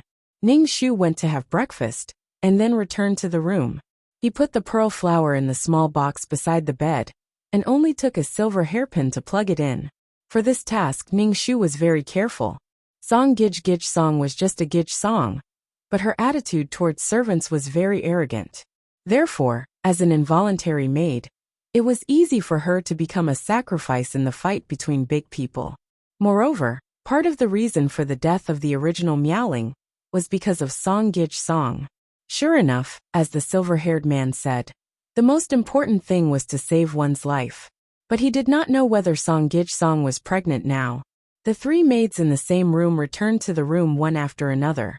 However, these three maids did not have the same master as Ning Shu, but they lived in a room with 4 people. Basically, their status was not high. When the three maids saw Ning Shu, they did not speak. It was not good for them to be too close to their masters. Ning Shu observed the 3 people in the same room. They were dressed very plainly and very low-key. Sure enough, the pearl flower she just wore was a bit out of place. "Miaoling, you still stay here." Gij Song fainted. "Quickly get water." A maid rushed into the room. Ning Shu anxiously said, and then hurriedly left. Ning Shu quickly went to the kitchen to prepare hot water. After getting the hot water, he went to Gij Song's courtyard. There were some people in the room. Many well-dressed women were sitting in the hall. Ning Shu squatted down with a basin of water and bowed to these women. Then, he carried the basin of water into the inner room. Song Gij Song was lying on the bed. Her face was pale. There was a doctor beside the bed, who was checking her pulse. Ning Shu put down the basin of water and wiped the sweat on her face. Chapter 597. Ning Shu guessed that Song Gij was pregnant. This child was Injin's first child. It was the first child since he moved out of the palace and moved into the Fan Manor. "How is Gij Song doing?" Wulanara asked the doctor who was taking her pulse. When Wulanara asked this, the other women all looked at the doctor. Some of them had understanding on their faces, while others didn't think much of it. "Gij Song has been pregnant for a month. It's just that her body is weak, so she fainted," the doctor said. Wulanara nodded gracefully. "If you need anything, just tell me." A few women had faint jealousy on their faces. They touched their stomachs and looked at Song Shi, who was lying on the bed. Their gazes were not good. "Take good care of Gij. Gij is pregnant now. This is my first child. Nothing can go wrong." Wulanara knocked on Ning Shu's group of servants. Yes. Wulanara left with 4th Master's group of women. The room was empty. Ning Shu wiped Song Gij's face. His gaze swept over her stomach. This child would be born safely, but it would die prematurely. Song Shi's eyelashes trembled. It looked like she was about to wake up. What's wrong with me? Song Shi touched her forehead. Her expression was a bit haggard. Ningxu said with joy. Gidge, the doctor said you're pregnant. You're already pregnant for a month. Really? Song Shi's face was filled with surprise and joy. She quickly touched her stomach. I'm pregnant. I'm pregnant with fourth master's child. Song Shi was very happy. She even gave some tips to the servant girls in her courtyard. Ningxu also received some. Master should be leaving court at this time. Go and invite him here. Song Gidge quickly said to her personal servant Hong Mei. Her tone was filled with joy and happiness. Hong Mei bowed to Gidge Song with a smile on her face, then turned around to invite the fourth master. Not long after, fourth master came over. Ningxu stood at the side and sized up the cold-faced king in history. The most eye-catching thing was his big forehead. It was shiny, and there was a braid behind it. This style was really not good. He couldn't understand why this girl loved the Qing dynasty so much. Her hairstyle ruined her looks, and her looks ruined her forehead. Yin Jun's expression was very indifferent. There was a hint of joy on his brows, which made people know that he was very happy in his heart. He sat by the bed and held Song Gidge's hand, letting her take good care of the baby. Song Gidge's expression was shy and happy. She asked Yin Jun to stay for lunch, but Yin Jun directly said that she wanted to eat at Fujin's place. Song Gidge couldn't keep a straight face at that time. However, when Yin Jun agreed to come over for dinner, a smile appeared on her face. When Ningxu saw Yin Jun leave, he didn't look as happy as before. Then he glanced at Song Gidge, who was sitting on the bed and stroking her belly with a happy look on her face. Ningxu finally knew why Song Gidge wasn't favored. When she was pregnant, she took the opportunity to seek favor. How could this last long? After Yin Jun ascended the throne, she was still a concubine until she died. She also didn't protect her two daughters. Logically speaking, so many firsts happened to Song Gidge, but Song Gidge didn't grasp such an advantage at all. She didn't know when to advance or retreat. All kinds of thoughts flashed through Ningxu's mind. The battle between the women in the harem was a battlefield without gunpowder. Pour me a glass of water, Song Gidge said to Ningxu, who was standing there like a wooden stake. Ningxu obediently poured a glass of water for Song Gidge, and then stood by the bed without saying a word. People were in high spirits when they were happy. Song Gidge, who was thinking about it, felt like she was about to fly into the sky. There was no need to mention the pride in her heart. This was the first child of a master. The eldest son was born from her stomach. This was the eldest son. Child, you must work hard.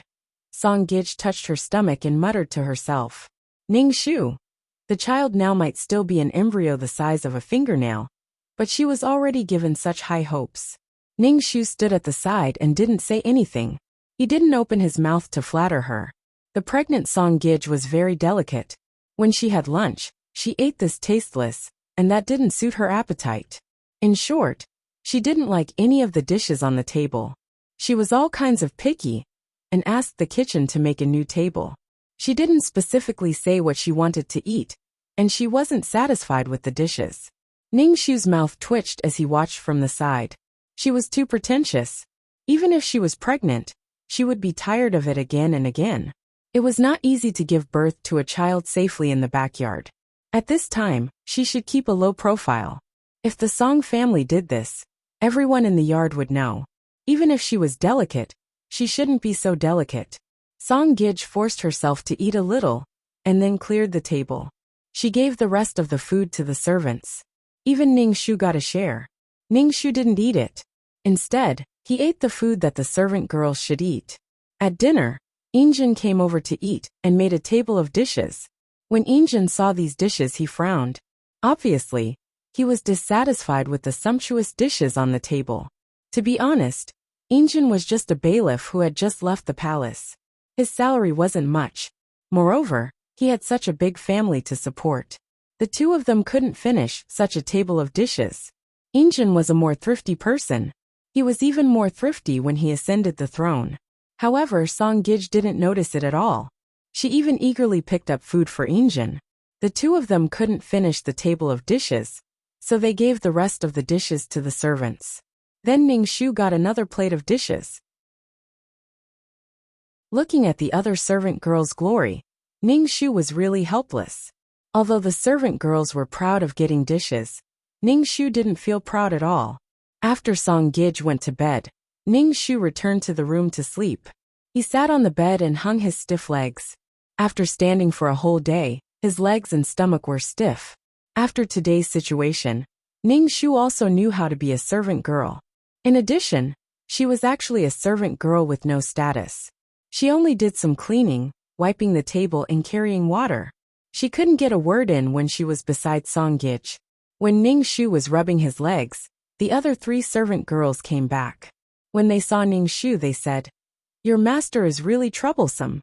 The whole bailiff mansion knows that she is pregnant. She still let the bailiff stay in her yard when she is pregnant."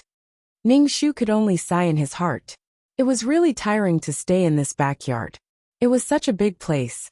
There were many people and many disputes. Moreover, they were all fighting for a man and fighting for the only resource. This task was so deceptive. She had to save the child who would have died young. How could it be possible? The Song family's child was still weak when he was born. After a while he died young. He didn't know the meaning of this task at all. It was just an intermediate trial. It shouldn't be so simple. Don't forget that there were transmigrators and reborn people in this backyard. Moreover, he didn't know who was a transmigrator and who was reborn. One by one, they stayed in this backyard with a purpose, waiting for an opportunity to act. Chapter 598. Ning Shu washed up and prepared to go to bed. He was going to start practicing the peerless martial art. No matter what, he had to have a healthy body to be able to complete the mission. Ning Shu was glad that this peerless martial art was his, and not from the system. Otherwise, he wouldn't be able to practice it. Sure enough, he had to learn everything by himself. The system's things were always unpredictable. It didn't care about the life and death of others. The 3 maids in the same room had also fallen asleep. Ning Shu silently recited the formula of the peerless martial art. Knock, knock, knock. At this moment, there was a rhythmic knocking on the door, as if knocking on one's heart. "Oh, who's going to open the door? I think the masters need something," a maid said with a nasal voice. "I think the pregnant Gij Song needs something. Whoever is the master should open the door," another maid said. Although they said so, the 3 maids all got up from their beds. When Ning Shu heard the knocking on the door, she felt a little irritated. She suddenly felt a little scared. "I'll go open it." Seeing that Ning Shu didn't move, one of the maids rolled her eyes at Ning Shu. She put on her shoes and flicked the wick of the oil lamp to make it brighter. Then she went to open the door. Hearing the door open, Ning Shu looked at the door and saw that the maid who opened the door was lying on the ground. She didn't struggle, nor did she cry out in pain. She just lay there on the ground without any signs of life. Ning Shu's heart skipped a beat. He hurriedly got off the bed and ran to the door without even putting on his shoes. When he reached the door, Ning Shu immediately retreated into the room. This was because she saw a black gun barrel pointing at her. Gun! Following that, a man in a black windbreaker walked in. The corners of his clothes fluttered slightly. His whole body exuded an indifferent aura. At this moment, he was holding a gun and pointing it at Ning Shu's head. "Ning Shu uncle." The uncle was wearing a black windbreaker. At this moment, the outside of the house was pitch black, which made him look like a ghost, incomparably cold. With the black muzzle pointed at him, Ning Shu felt goosebumps all over his body. Even his soul was trembling, as if he was facing something extremely terrifying. Ning Shu's face trembled and cold sweat appeared on his forehead. With his head pointed at, Ning Shu found it difficult to even speak. It was like a frog that had been targeted by a poisonous snake, facing its natural enemy. Ning Shu raised his hands in surrender. "This is the Qing dynasty, and it is against the law for you to be so willful." Ning Shu dared to guarantee that if he moved, he would be killed immediately. The school doctor adjusted his glasses and raised his eyebrows at Ning Shu. "Mid-level taskmaster?" Although it was a question, his tone was very calm and even indifferent. The school doctor moved his gun away from Ning Shu's head and aimed it at the other 2 maids in the room.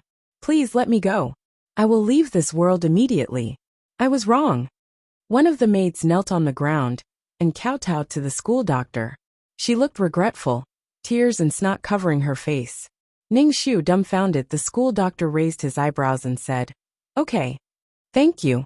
The maid cried and laughed, but the next second her expression froze. Her body fell to the ground. There were no wounds on her body, but she was no longer breathing.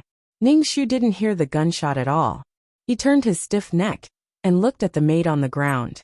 When he turned his head and saw the school doctor looking at him, Ningxu was so scared that he peed his pants. "Your turn." The uncle pulled the trigger on the other maidservant, who was hugging the quilt and shivering. The maidservant died without any resistance. Ningxu's forehead was sweating profusely. All the muscles on her body were trembling. When the uncle looked at her, Ningxu's face twitched even more. Ningxu still had a dumbfounded expression on her face. When she saw the uncle's windbreaker move slightly, Ningxu shouted 2333 in her heart. "What's the situation now? I met a freak." Ningxu shouted. "What should I do now? Let's run." 2333 squeezed out the words. The uncle was scarier than before. Ningxu slowly moved to the door. She couldn't be killed. What would happen to her mission if she died? If she died, she would have to start all over again. If she wanted to become an intermediate taskmaster again, she would need to double the points. It wasn't easy to become an intermediate taskmaster. This mission had to be completed no matter what. Who was the uncle? The school doctor turned his head to look at Ningxu and said indifferently, "They've all been wiped out. You're the only one standing here all alone. It's quite uncomfortable to look at you." Ningxu. The uncle's obsessive-compulsive disorder was hopeless. He killed 3 and left 1 alone. Why not kill them all? Damn it. She was just sitting at home. Disaster fell from the sky. "I don't know anything. Can you let me go?" Ningxu said. The uncle glanced at Ningxu. He adjusted his glasses and scanned the room. Ningxu asked, "Which bed is yours?" "What?" Ningxu stared at the school doctor. "What did you say? He must want you to give yourself to him. That's why he asked you which bed you sleep on." 2333's voice sounded in Ningxu's head. The school doctor curled his lips. A cold light flashed through his glasses, making him look very creepy, especially when he stood in the room with his long legs. The room seemed a lot shorter. Ningxu had a feeling that the uncle had heard 2333's words. The curve of his lips was so creepy. Ningxu quickly pointed at a bed. "I'll sleep here. Shake the dust off the bed," the uncle said indifferently. Ningxu. What was he doing? Under the uncle's gaze, Ningxu bent down and brushed the dust off the bed. The school doctor took a few steps back and looked at Ningxu, who was tidying the bed indifferently. Okay. Ningxu said to the uncle who was playing with the gun. Only then did the uncle sit down. He crossed his legs, which made his legs look very long. Ningxu wanted to sit down and get closer to the uncle. The school doctor turned around and looked at Ningxu. "Stay away from me." Ningxu was speechless. Ningxu's but was almost touching the bed. He stood up awkwardly and said, "Do you want some tea? I'll boil some water for you." The school doctor looked at Ningxu indifferently and didn't say anything. Ningxu tentatively took 2 steps toward the door. Seeing that the school doctor didn't point the gun at her, she immediately ran out of the room. "Help!" Ningxu ran all the way to the kitchen and locked the door. He leaned against the door and panted. He didn't dare to go back in. He might be killed if he went back. Ningxu also didn't know why the uncle wanted to kill the mission enforcers.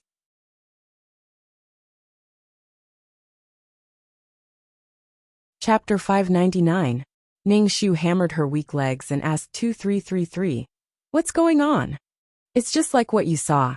The other 3 were also mission enforcers, but they've been killed," 2333 said. What was the probability of 4 mission enforcers in a room? And Ningxu didn't realize that they were mission enforcers at all. It was probably because she didn't know them well enough. Why were they killed? Why did Uncle kill them? Ningxu was very confused. 2333 asked, "Why did you call him Uncle?" "That's not the point. The point is, what's the situation now? Am I going to be killed too?" Ningxu wiped the cold sweat on her forehead. Those mission enforcers should be high-level mission enforcers. This is a trial mission for intermediate mission enforcers. They shouldn't be here to cause trouble. 2333 said. Otherwise, I can't think of any other reason. Ning Shu smacked her lips. You killed high-level mission enforcers just like that. It wasn't easy to become a high-level mission enforcer. She was only an intermediate mission enforcer. But she already felt that it was very, very difficult. They said there was a lack of mission enforcers, but they didn't hesitate to kill them. They're just high-level mission enforcers. They've violated the rules set by the higher-ups. They don't have the ability to jump out of the rules. If they jump out of the rules, they'll die. High-level mission enforcers are just ants, slightly bigger ants, slightly stronger ants. 2333's voice was cold. Ning Shu's heart was cold. Why would high-level mission enforcers come to an intermediate trial mission? There must be a benefit. You'll know the benefit later. And this benefit can make these high-level mission enforcers risk being killed to enter the trial mission. If not kill them, who would be killed? 2333 said without much care. Ning Shu was even more speechless. She felt that she was unjustly implicated. But seeing 3 high-level mission enforcers die in front of her, Ning Shu's heart trembled. Her heart felt like it was soaked in ice water. Why was the world so dangerous? Missions were dangerous. And there were stronger people who could kill her in one move. People's hearts were not what they used to be. And the world was difficult. Ning Shu stayed in the kitchen and didn't dare to go back. He didn't know if the school doctor would kill everyone because of his obsessive-compulsive disorder. He didn't dare to take the risk. She was an honest middle-level mission enforcer. She couldn't let the uncle kill her by mistake. Every time Ning Shu made a step forward, he would discover that there was someone even better than him. It was so tiring. The fact that the school doctor could kill a mission enforcer meant that he had a very high status. How could he have met him in a low-level dimension before? Ning Shu. I don't dare to go back. Ning Shu felt a little hungry. He found some cold pastries in the kitchen and ate 2 pieces. He choked and burped, then stopped eating. After staying in the kitchen for a long time, Ning Shu decided to go back to see if he had left. He couldn't play with this kind of people. Ning Shu carefully peeked into the room through the window. The school doctor who was supposed to be sitting on the bed was gone. And the person who had been killed earlier had come back to life and was walking around the room. Are these the souls of the original owner? Ning Shu asked. 2333 nodded. Ning Shu let out a sigh of relief. He walked into the room. The 3 maids saw Ning Shu and asked, "Where did you go in the middle of the night? Don't tell me you went to meet someone in private?" Another maid said with a look of disdain. Ning Shu didn't say anything. He lay on the bed and felt that the school doctor had sat on the bed. It was cold, and the hair on his body stood on end. His mind was full of the black windbreaker. The mirror reflected the cold white light.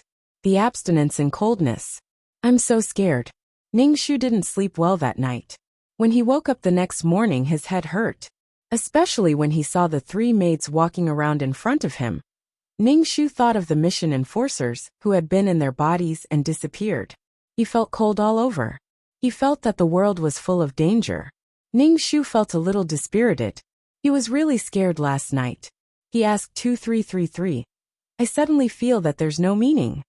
What meaning do you have? 2333 asked back. There's a price to pay for everything. Mortals, you want to live forever, but you can't do it. Some people want to live forever, to be strong enough to control their own destiny. There's no such thing as a free lunch in this world. You're scared because you're not strong enough. 2333 said. If you want to give up, I can remove the binding between us. What will happen to me if I remove the binding? Ning Shu asked. 2333 paused after every word. You'll be erased. Even your soul will cease to exist. From then on, Ning Shu will disappear. You won't exist in any world. The heavenly axiom has no information about you. Ning Shu laughed dryly. I was just joking. I just wanted to liven up the atmosphere. A quest taker is a path of no return. If you quit halfway, you will be erased. You can only climb higher. As long as you are not erased or die in the quest, you will never die. 2333 asked Ning Shu again. Do you want to give up?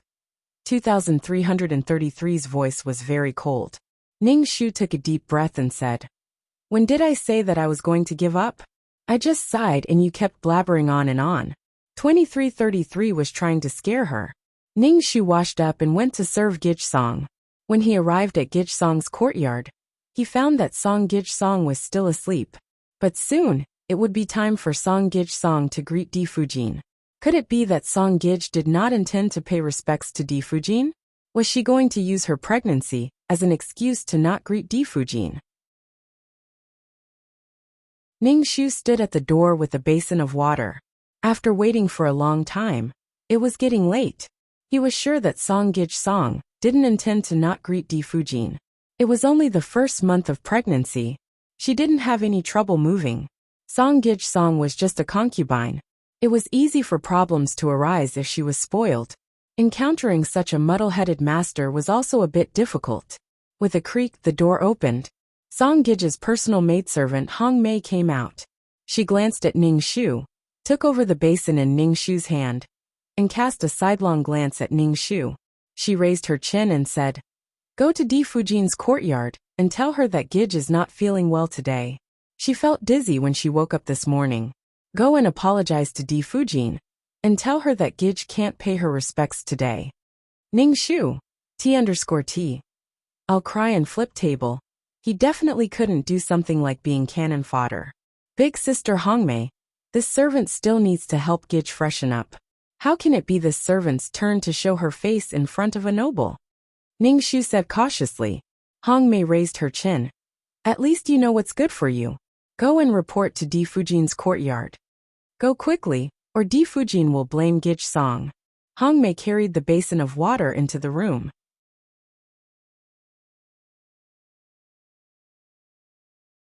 Chapter 600. Ning Shu felt depressed. It was hard to be assigned such a task, and he had to go.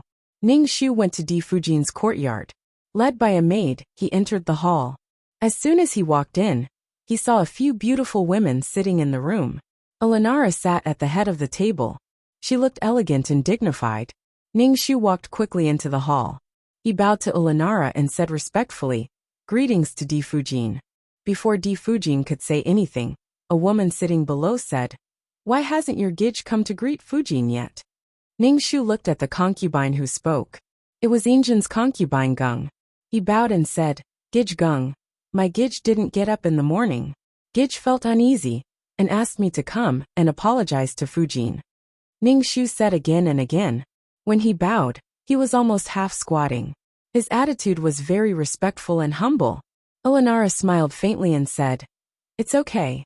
Since Gijsong isn't feeling well, have you found a doctor?" Ning Shu quickly said, "Gij said to just bear with it. There's no need to make a big fuss. She can't do anything beyond her status." Elenara had a smile on her face. It was hard to tell if she was angry or not. She told Ning Shu, "Take good care of your Gij. If you need anything, tell me." "Thank you for your grace, Fujin," Ning Shu said respectfully. Elenara asked Ning Shu to leave. Ning Shu walked out of the courtyard and sighed heavily. Oh, it was too scary. He was afraid she would be killed as an example to others. He felt like he had walked on the edge of life and death. Ning Shu observed the women in the room. Injin's Di Fujin Elenara was noble and elegant. His Di Fujin Nian Shirlan was beautiful and weak. She had the gentle temperament of a Han woman. Nian gave birth to 3 sons and a daughter, but all of them died young. There was also Gij's Neohuru clan, and a small Neohuru clan. Speaking of which, there were very few children of Injin who lived to adulthood. Compared to his father Master Kong, he really had very few children. Ning Shu returned to Song Gij's courtyard and saw that Song Gij was already sitting at the dining table, eating. The table was full of food, and it was so sumptuous in the morning. Ning Shu felt quite powerless. He walked in and bowed. Gijsong drank a mouthful of rice porridge and wiped the corners of her mouth with a handkerchief. Ning Shu asked, "What did Fujin say?" Ning Shu said, "Fujin didn't say anything. He just told Gij to take good care of her body." A smile appeared on Gijsong's face. She looked very satisfied. She said to her personal maid Hongmei, "Give her my hairpin." Hongmei looked unhappy. In the end, she went into the inner room and took the hairpin to Ning Shu. This hairpin was made of jade. and there were some black spots on it. It was not very valuable, but it was a great reward for a maid like her. Ningxu quickly waved her hand and said, "This is too valuable. I can't accept it. Take it." Gijsong was very satisfied when she saw Ningxu's fearful look. Hongmei carried Gijsong and stuffed the hairpin into Ningxu's hand. She gritted her teeth and said, "Gij gave it to you. Take it." Ningxu took the hairpin. Seeing that Hongmei's eyes were fixed on the hairpin in her hand, Ningxu sighed in her heart. After that, Ningxu gave the hairpin to Hongmei. It was not worth it to hold a grudge for such a worthless hairpin. Hongmei politely declined it at first, and then slightly raised her chin to accept the hairpin. Sure enough, like master like servant.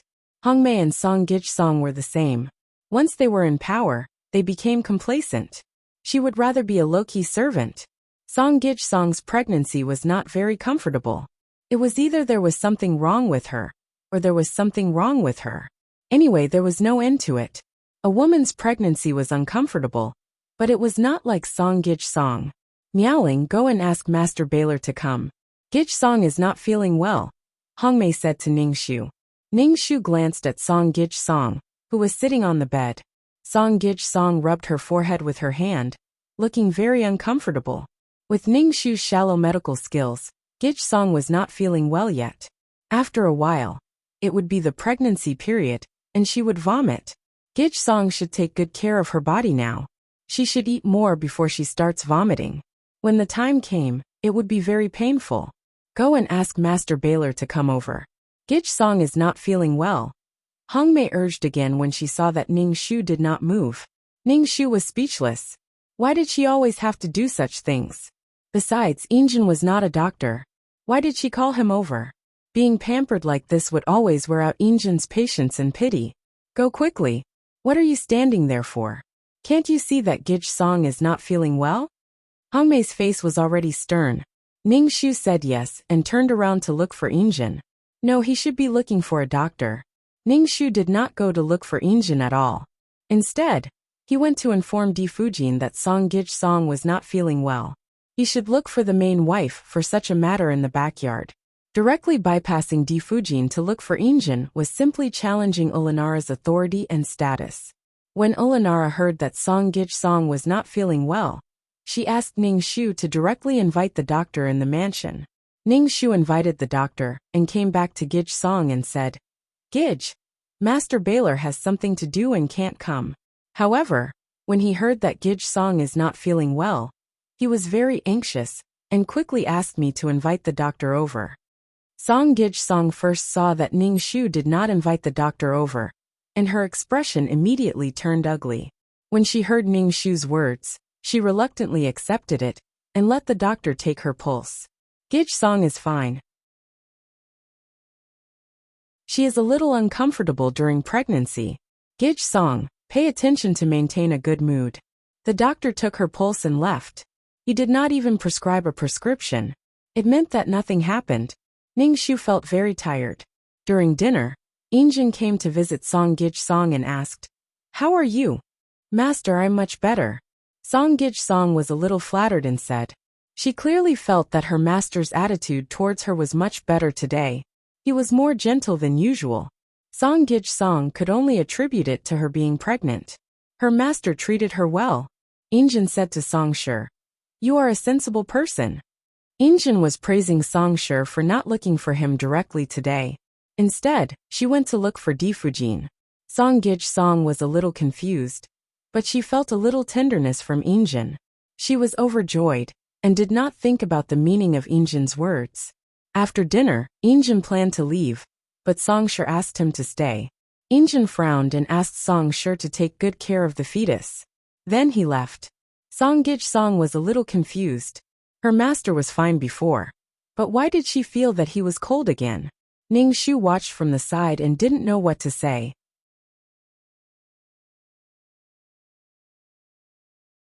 Chapter 601.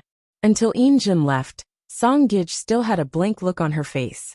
Obviously, she did not understand what she had done to make her master unhappy. Ningxu, on the other hand, understood very well. Injin had just praised Song Gij for being sensible, But in the next moment, Song Gij asked him to stay. A concubine was pregnant, but she still asked a man to stay for the night. When the main wife was pregnant and could not serve her husband, she had to find a woman for her husband to relieve him. A concubine actually asked a man to stay for the night when she was pregnant. How unruly was this?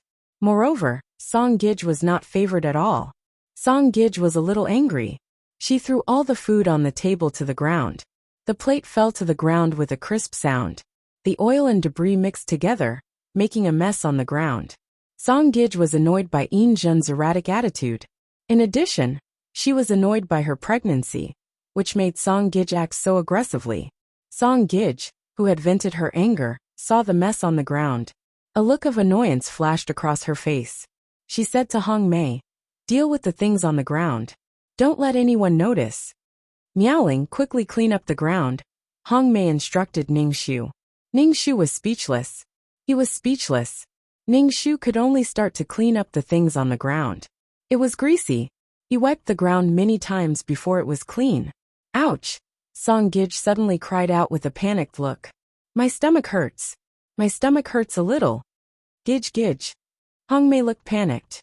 Gij Gij, are you okay? Ning Shu threw away the handkerchief in his hand and walked over to check Song Gij's pulse. Actually, there was nothing serious. Ning Shu was a little speechless when he saw Song Gij in great pain. This was too exaggerated. In the early stages of pregnancy, it was normal for her lower abdomen to feel some pain. Now it was because her body had not adapted to the pregnancy. It would be fine after a while. Gij, it's okay, Ning Shu said to Gij. Song Gij's face turned pale. But my stomach hurts. Miaoling, you're not a doctor. Do you think you can tell by feeling the pulse like a doctor? Go get a doctor. Hong Mei said to Ning Shu, who was in a bad mood. I'm a little scared. Go and call Grandpa. Song Gij, Ning Shu said weakly. Ning Shu was speechless. It was already so dark, and they had already called for a doctor during the day. It hadn't been long since they called for another doctor. Ning Shu was really annoyed. There was clearly nothing going on. So why did he have to seek attention and attract attention? Ning Shu bowed and said, I've learned medicine from Barefoot Doctor. I know some medical skills. Gij's body is priceless. She thinks she's a miracle doctor after learning from Barefoot Doctor. If Gij is delayed, can you be responsible? The child in Gij's stomach is Master Baylor's eldest son. Nothing can happen. Hong Mei pointed at Ning Shu. I asked you to call Master Baylor over. Why are you refusing? Ning Shu was helpless. Hurry up. Can't you see that Gij is in pain? Hong Mei pushed Ning Shu. Hurry up and call Master Baylor. Ning Shu heaved a sigh of relief and turned to head to the courtyard of the Ulanara clan's Fujin. At this time, Ulanara was preparing to sleep. When she heard Ning Shu coming over and saw Ning Shu, she said in a bad tone, What's wrong with your master? Ning Shu heard Ulanara's helpless tone. He bowed and said, Fujin, Gij said that she has a lot of abdominal pain and wants to call a doctor. Ulanara rubbed her forehead. You go find the doctor first. I'll go find Master. Ning Shu nodded and turned to find the doctor. The doctor saw Ning Shu and was quite helpless. He carried the medicine box and followed Ning Shu to Song Gij's courtyard. I asked you to call Master. Where's Master? Song Gij saw that Ning Shu had brought the doctor over and didn't see Injun. Her expression immediately turned bad. What's wrong? Injun walked in followed by Ulanara. Master. Song Gij immediately cried out in joy, and then said with some panic, Master, this concubine's stomach hurts. Injun sat by the bed and said calmly, It's okay. But Master, I'm really scared. Song Gij said as she grabbed Injun tightly. How is Gij Song? Injun's tone became more and more indifferent as he asked the doctor. Ulanara watched from the side and didn't make a sound. She looked calm and composed. Gij Song is fine. This is a normal reaction of a pregnant woman. What Gij Song needs to do is to maintain a good mood, the doctor said as he shook his head. Injun glanced at Gij Song. See, she's fine. Rest well. Injun frowned and turned to leave with his hands behind his back. Ulanara instructed Song Gij Song. Don't be nervous. Song Gij Song, you're just too nervous. Master, Song Gijsong hurriedly shouted when she saw Jin leave. Seeing Jin leave without looking back, Song Gijsong felt wronged. When she heard Olenara say this, she said, Fujin has never been pregnant. The child in my stomach is the first child of Bell Manor. I don't have any experience, so I'm so anxious. A trace of sternness flashed across Olenara's eyes, but it disappeared immediately. She said in a dignified and elegant manner, since it's master's first child, Gijsong must take care of her body and give birth to a healthy heir for master. Olenara turned around and left. Song Gijsong felt a little uncomfortable. She touched her stomach. Of course, she would give birth to a healthy heir for master, and it was master's eldest son. Ningshu watched from the side, and his jaw dropped to the ground. Song Gijsong's EQ made Ningshu kneel down. He thought that the women who lived in the backyard were all smart people, but there were also one or two people who were not very clear-headed. Song Gijsong was such a person. She could not keep her cool. Only by being indifferent could she go far. With Song Gijsong's personality, she was simply cannon fodder. She used the child in her stomach to scold the legal wife. This confidence was enough to make Ningshu's jaw drop. The problem was that she still had to serve such a master. She was tired and did not explain. Hongmei, do you think it's a boy or a girl in my stomach? Song Gijsong asked Hongmei. Hongmei immediately said, Gijsong's stomach is of course little Master Bell. It's Master Bell's eldest son. Song Gijsong touched her stomach. I just have to wait until I give birth to Master's child. Child, you must do well. Ningshu could only sigh in his heart. The child in Song Shi's stomach was a girl. Just like that, it was determined to be a boy. Song Gijsong gave birth to 2 children, both girls. In the end they both died young. After a busy day, Ningshu returned to his room. When the 3 maids saw Ningshu, they immediately mocked and ridiculed Ningshu. They were just saying that Ningshu's master, Song Gijsong, was pretentious because she was pregnant. Isn't it just being pregnant? How smug. There was no lack of maids who wanted to fly to the branches and become phoenixes. They were all jealous and disdainful of the pregnant Song Gijsong. Ningshu lay on the bed and covered his head with a pillow.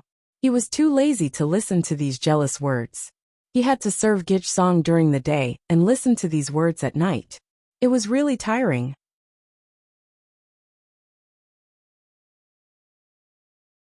Chapter 602. Song Gij, who had been pregnant for almost a month and a half, began to show signs of pregnancy. Song Gij's body was weak to begin with, and it was even worse when she vomited. As she vomited and cried, Ningshu held the spittoon and watched Gij vomit. The room was filled with a sour smell. After Gij finished vomiting, Hongmei immediately brought water to Song Gij. Song Gij rinsed her mouth and lay weakly on the bed with a pale face. Hurry up and take care of these things, Hongmei said to Ningshu. Yes. Ningshu carried the vomit out. Ningshu felt that she might really have to finish all 365 lines. To be honest, a servant's life was not in her own hands and her status was low. It was very disadvantageous for her to carry out missions. Ningshu guessed that such missions were to test the mission taker's temperament. No matter what status they were in, they had to be calm. She could be a queen, a beggar, a socialite, and a man. Ningshu cleaned the spittoon. Before he walked into the room, Hongmei came out from the inner room and said to Ningshu, Master's appetite is not good. Please invite Master Baylor over for lunch. Ningshu chanted the clear heart mantra in her heart. She told herself not to be angry, but Ningshu felt helpless. She used the same excuse every time, and always asked her to invite people. She was now a familiar face in front of Olenara. Ningshu felt that if this continued, she would end up in a miserable state. Moreover, since Gijsong got pregnant, she had not gone to greet Fujin. Every time Ningshu went to report to Olenara, she was very humble. However, Ningshu still felt that Olenara was unhappy, especially now that the morning sickness was serious. Song Shi had more reasons not to greet Olenara. Ningshu felt that this could not go on. Gij, are you going to greet Fujin now? Ningshu asked Song Shi. He just got up and vomited for a while. He should be able to go and greet Olenara. Song Gij rubbed her forehead weakly. She was probably feeling unwell. Ningshu didn't get angry when he said that. My body is really not feeling well. I can't take any risks until the child is born, and the eldest son is born. Song Gij actually knew that her behavior was a little out of line.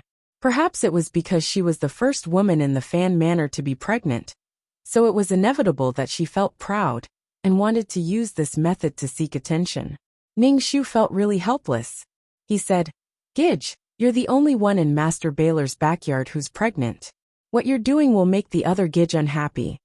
Ningxu said very straightforwardly, Gij should be more careful in this critical period. She should be more careful with her words and actions. Are you lecturing me? Song Gij looked at Ningxu from the corner of her eyes. She put her hand on Hong Mei's hand and slowly stood up. Ningxu quickly bowed and said, This servant doesn't dare to lecture Gij. This servant doesn't dare. Song Gij touched her hair with her other hand and said lightly, But you're right. You should be careful with your words and actions. Ningxu was a little surprised. He took out a sachet and said to Gij, Gij, this is the sachet I made. There's orange peel and mint inside. When you feel dizzy or uncomfortable, you can take it out and smell it. It can wake you up. Gij Song nodded and gave Hong Mei a look. Hong Mei immediately took the sachet. Come with me to greet Di Fujin. Gij Song said lightly to Ningxu. Ningxu immediately bowed. Then Gij Song took Hong Mei and Ningxu, followed by a few maids, to Ulanara's courtyard. Ningxu saw Gij Song exaggeratedly holding her waist. It wasn't time to show that she was pregnant yet. Why was she holding her waist like this? Ningxu had a bad feeling in his heart. This posture didn't look like she was going to greet Di Fujin, but more like she was going to show off.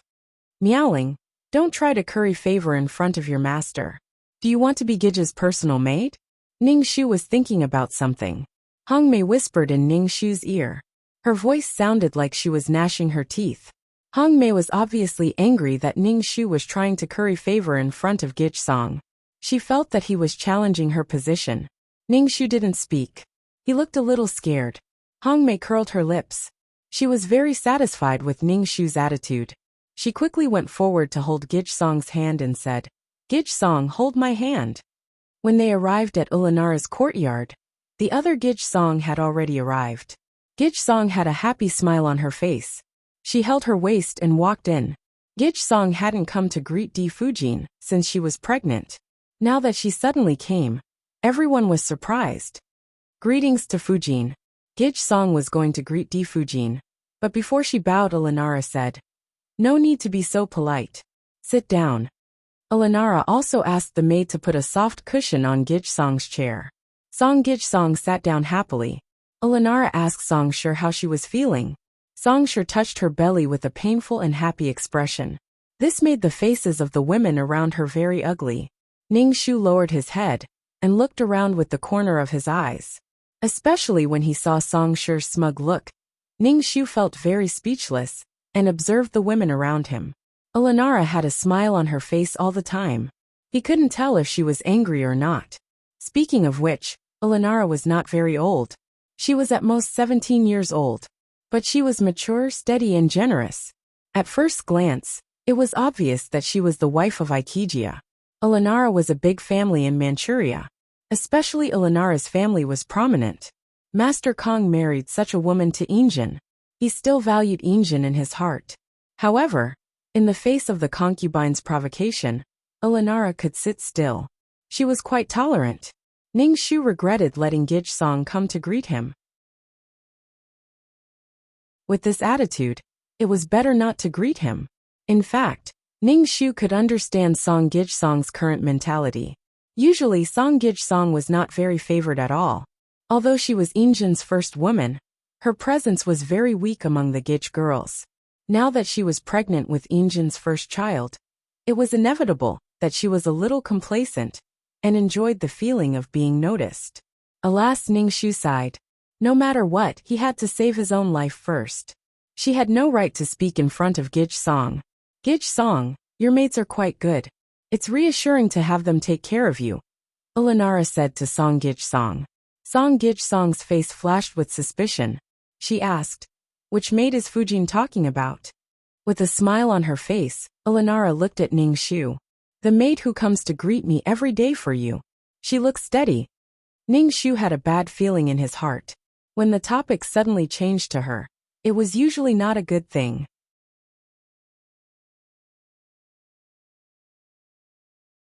Chapter 603.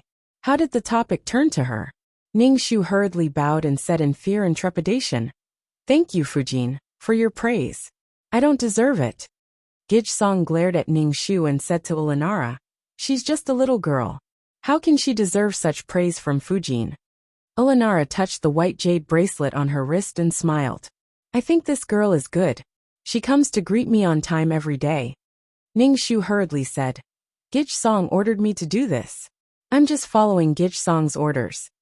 Damn, was he going to become a chicken and be punished as an example to others? "See, I like people who know when to back off," Ulanara said with a smile. Song Shi's expression was not good. She looked at Ning Shu with suspicion. Ning Shu, what was going on? Had he done something out of line to attract Ulanara's attention? Or did she just want to warn Gij Song? Gij Song forced a smile and said, "Since Fujin likes this girl so much, I'll give this girl to Fujin. I'll do something for Fujin, and let this girl serve him." Ning Shu was dazed and looked at Gij Song. Was she going to give him to Ulanara? "Gij Song." Ning Shu called Gij Song. Gij Song frowned and looked at Ning Shu. Then she said to Ulanara, "Let this girl serve Fujin." Ulanara smiled and said, "Although I like this girl, I can't take away someone else's love. It's reassuring to have such a mature girl by your side to take care of you." Brother Song heard Ulanara's words and looked at Ning Shu. He didn't want to keep Ning Shu by his side anymore. He took off the sachet hanging on his waist and handed it to Hong Mei. Ning Shu gave the sachet to Gij Song. Now that he took it off, it meant that he didn't trust Ning Shu. "Fujin, please accept this little girl." Song Gij had a smile on her face. "Take it as this concubine's thanks for Fujin's concern for this concubine." Ning Shu. Ning Shu really didn't know what to say. The people in the room didn't care. No one came out to say a word for Ning Shu. Everyone could see that Ning Shu was abandoned by her master Gij Song. Ulanara used Ning Shu to attack Gij Song. After all this time, she was still cannon fodder. She became cannon fodder in the fight between the big shots. Only then did Ning Shu realize the difficulty of this mission. As a slave whose life was not in her own hands, living was a huge challenge. Especially the fight between women, it was really killing without spilling blood. Ning Shu stood still. Anyway, she was already like this. If her life was really in danger, she could definitely escape with her skills. Ulanara and Gij Song smiled at each other.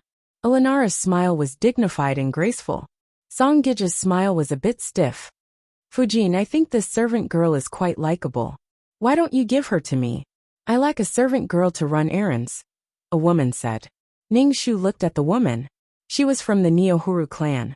The Neohuru clan wanted to break the deadlock. Ulanara, as the main wife, definitely wouldn't want a servant girl to serve as a concubine. On the other hand, the Song clan couldn't keep Ning Shu. One didn't want it, while the other was forcing it. This depends on Gij Song. This servant girl belongs to Gij Song, Ulanara said calmly. Ning Shu could feel that Ulanara's tone was cold when she spoke to the Neohuru clan. "Sister is so kind. Or do you really like this servant girl?" The beautiful woman sitting next to the Neohuru clan looked at Ning Shu. "What's your name?" "My name is Miaoling. Greetings to Gij Song." Ning Shu greeted the young Neohuru clan. It was said that this woman was the younger sister of the Neohuru clan. Not long after the Neohuru clan entered the Fan Mansion, the young Neohuru clan followed. That meant that there were two Neohuru clan in the Fan Mansion. "Alright, it's just a matter of a servant girl. Song Gij is your servant girl, so let her serve you. She's your servant after all. If you let her go around like this, she'll feel bad," Ulanara said with a smile. Gij Song's expression became worse. She looked at the Neohuru clan and said, "Since my younger sister likes this servant girl, I'll give her to you." Gij Song used the fact that she was Injin's first woman to call the other women who entered the Fan Mansion later her younger sister, Gij Song. The Neohuru clan was surprised. Obviously, they didn't expect that the Song family really didn't want this servant girl anymore. Their attitude was so firm. Ningxu felt helpless.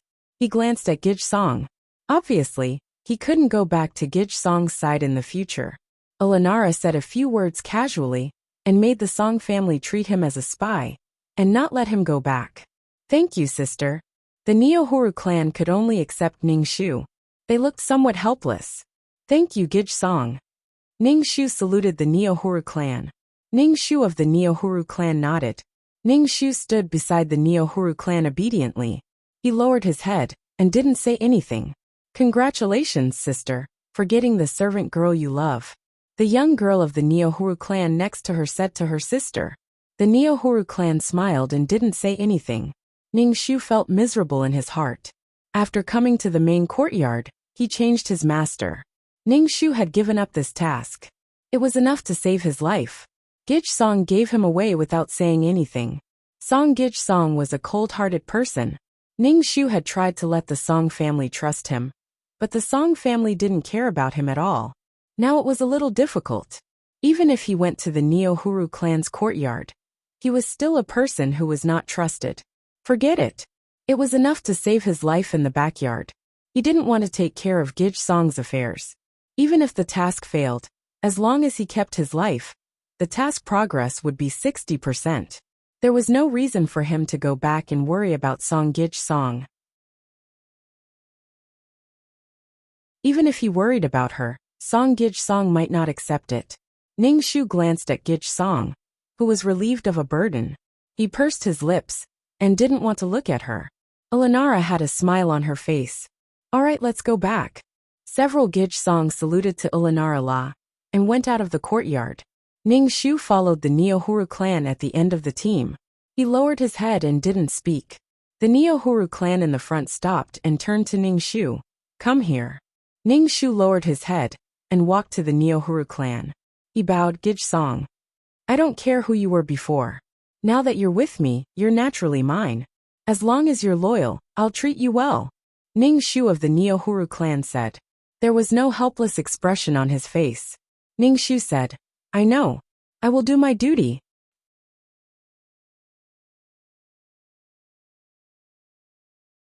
Chapter 604. I don't like people who are half-hearted. From now on, you are mine. I will naturally take good care of you. The Neohuru clan said faintly. Ningxu knew that the Neohuru clan was warning her. She bowed and said, I understand. The Neohuru clan smiled, and took off the jade bracelet from her wrist. She pulled Ningxu's hand, and put the bracelet in Ningxu's hand. She said, This is my gift to you. Ningxu looked at the bracelet. It was a finely made imperial concubine bracelet. At first glance, she could tell that it was a good thing. Ningxu quickly said, I can't accept it. The Neohuru clan didn't care and said, Take it. Such a valuable bracelet was really not for someone of her status to wear. My status is lowly. I really can't accept such a valuable reward from Gij. Ningxu didn't want to accept the bracelet. Nyanhula's face was filled with displeasure. Now that I'm your master, you can accept my reward without worry. I thank Gij for the reward. Ningxu accepted the bracelet. The Neohuru clan curled their lips and turned to leave. Ningxu looked at the bracelet in her hand, and sighed in her heart. She was a woman who had stood for 3 dynasties in history. From Gij to the imperial concubine, then to the empress, and then to the empress dowager. She died at the age of 86. She became the empress dowager after the death of her legal wife. She became the empress dowager after the death of Injin's beloved wife. She became one of the most important women in Injin's life. Finally, she became the empress dowager after the death of Injin. It was an inspirational story. This combination of kindness and power was much better than Gij Song's methods. Although she was still a little immature, the Neohuru clan was now only 15 or 16 years old. It could be seen that there was a gap in his heart. The task this time made Ningxu feel very tricky. Song Gij was different from the sickly master. Xian Hongyu treated 11 as a tool. Before the tool was broken, and could no longer be used, he would not throw it away. He would only make the best use of it. But now, she had been ditched by Gij Song, and abandoned by the target of his mission. Ningxu's heart was filled with anger. Just now, the Neohuru clan had warned her not to play any tricks. The backyard was only so big. Even the slightest movement would be noticed by others. It was impossible for her to have more contact with Gij Song, or the people in her courtyard now. At that time, the Neohuru clan would not let her stay. Ning Shu's task now had been reduced to surviving in this backyard. Even if she wanted to take care of Gij Song, she could not do it. Ning Shu moved out of the house where she had lived before. The servant girl of the Neohuru clan arranged a better room for Ning Shu. Ning Shu asked the servant girl of the Neohuru clan, "Sister, what do I need to do?" "It depends on the arrangement," the servant girl said lightly. Ning Shu felt that the people in the courtyard of the Neohuru clan were quite indifferent to her. She guessed that they were guarding against her, an outsider. There was nothing specific to do. She was very idle. Ning Shu could only find something to do by herself. She carried a basin and cleaned the room. This was the difference between her own people and those who were not. She used to be a member of the Song family. It was impossible for the Neohuru clan to trust her. Ning Shu stayed in the courtyard of the Neohuru clan at ease. As for this task, Ning Shu could only take one step at a time. "Miaoling, Gij Song is looking for you," a servant girl, Ning Shu said. Ning Shu tidied up and went to see the Neohuru clan. At this time, the Neohuru clan was washing up. They were going to greet Fujin later. Seeing Ning Shu, the Neohuru clan said, "Miaoling, come with me to greet Fujin today." Ning Shu was a little surprised. Then she bowed and nodded. Following the Neohuru clan to the main courtyard, Elenara saw Ning Shu and said with a smile, "How are you doing in Gij Song's place?" Ning Shu's face twitched. He hurriedly bowed and said, "Thanks for Fujin's concern." The little Neohuru clan's clever eyes looked at the Neohuru clan and Ning Shu. She asked the Neohuru clan, "My sister likes this girl very much." The Neohuru clan said with a faint smile, "This girl is really likable, just like what Fujin said." Elenara smiled and said nothing. The little Neohuru clan's eyes rolled around Ning Shu with a naughty and cunning look. Ning Shu couldn't figure it out. She was just a servant girl. Why did these people pay attention to her? Ning Shu secretly glanced at the Neohuru clan. The Neohuru clan's face was smiling, but they didn't say anything. She had a bad feeling in her heart. These Gij Songs were chatting. Ning Shu tried to reduce his presence at the side. After that, Ning Shu followed the Neohuru clan back to the courtyard. The Neohuru clan's personal servant girl, Tongyu, Ning Shu said, "From today onwards, you will clean the courtyard and the house. But you are not allowed to go into the inner room." "Not allowed to go into the inner room?" Ning Shu hurriedly bowed and said, "I know. Thank you, Sister Tongyu." Ning Shu began his sweeping career. He only let her clean the courtyard and the corridor. He didn't let her enter the inner room. This showed that he didn't trust her. But the Neohuru clan seemed to trust her more in front of Ulanara clan and the other Gij Songs. It felt so brainless. Ning Shu also paid attention to Song Gij's situation. Song Gij's pregnancy reaction was getting more and more serious. She vomited so much that she couldn't eat anything. Her body was extremely weak. Pregnancy reaction was a normal phenomenon of pregnancy. Taking medicine was useless. The kitchen had already tried their best to make some appetizing dishes, but Song Gij couldn't eat them. Song Gij sent someone to Injin whenever she felt uncomfortable. The person Song Gij sent was not like Ning Shu, who went to report to Ulanara clan in advance. Instead, he went past Ulanara clan to invite Injin. How many times could he invite Injin a day? 3 times in the morning and at noon. Injin was also extremely annoyed, but Song Gij always used the child as an excuse. Injin had no choice but to go and see Gij Song. If he didn't go, people would say that he was heartless. Besides, this was his first child. Injin still had some expectations in his heart. Injin had few children. The other princes all had children. He only had one child now. He wanted the child to be born safely. Song Gij used this reason to invite Injin once. Then, she used the same reason every time. It was okay once or twice, but after a long time, it made people feel annoyed. Injin was a smart person. How could he not know that Song Shi was using the child to gain favor? He was annoyed. Song Shi sent someone to find Injin again. Injin directly asked Song Shi's maid to find a doctor. He was not a doctor, so it was useless for him to go. Songshur was angry that she could not invite Injin. In addition, the suffering of pregnancy made Songshur feel extremely wronged. She vomited and cried. Anyway, Songshur had made a lot of noise since she was pregnant. The entire Baylor Manor knew about it. Some people were secretly mocking Song Gij, saying that they wanted to see what kind of golden nugget she could give birth to. However, Songshur had always felt that she was pregnant with a son, the eldest son of Injin.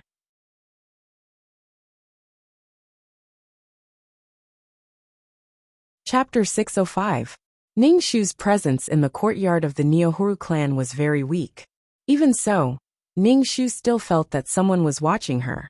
No, to be precise, they were observing her. They were probably observing whether she was honest or not. Ningshu didn't care about these gazes. She just did what she should do. She didn't want to do anything at all now. Songshur had been tossing and turning for a long time. Finally, she was about to give birth. Moreover, it happened in the middle of the night. The shrill cries could be heard in the Baylor mansion. The Neohuru clan got up and went to Gij-song's courtyard. Gij-song was in the backyard. Injin and the Neohuru clan were all there. Injin looked a little anxious, which made his indifferent face even colder. Ulanara comforted Injin. Master, Gij-song will be fine, and she will be able to give birth to your child smoothly. Injin held Ulanara's hand with a trace of tenderness on his face. He said to Ulanara, Fujin, go back to sleep. I'll keep watch.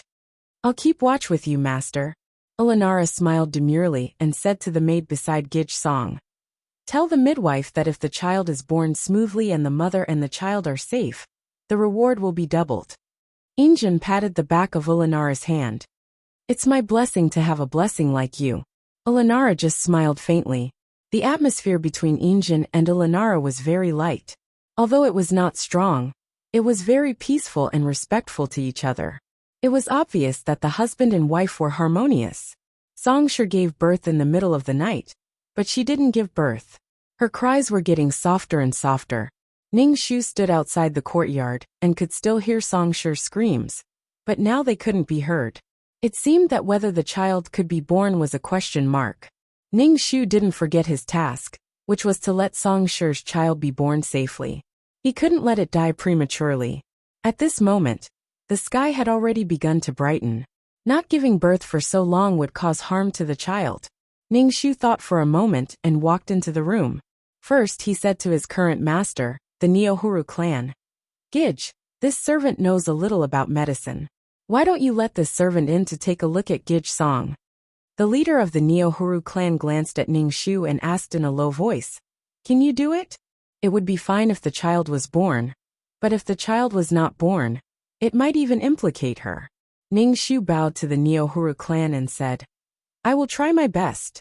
Gij-song hasn't given birth yet. If we delay any longer, it may be difficult to give birth. The Neohuru clan was a little hesitant. What if this maid didn't succeed?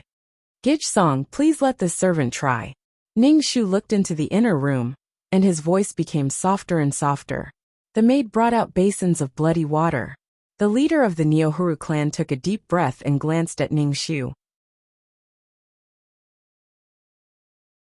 He said to Ulanara clan and his expression, Master Fujin, the servant beside me knows a little about medicine. Let her go in and try.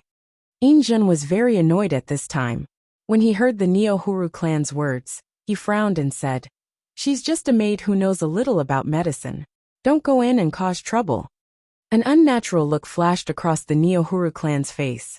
I spoke too much. Ningshu felt a little helpless. It seemed that he had no way to go in.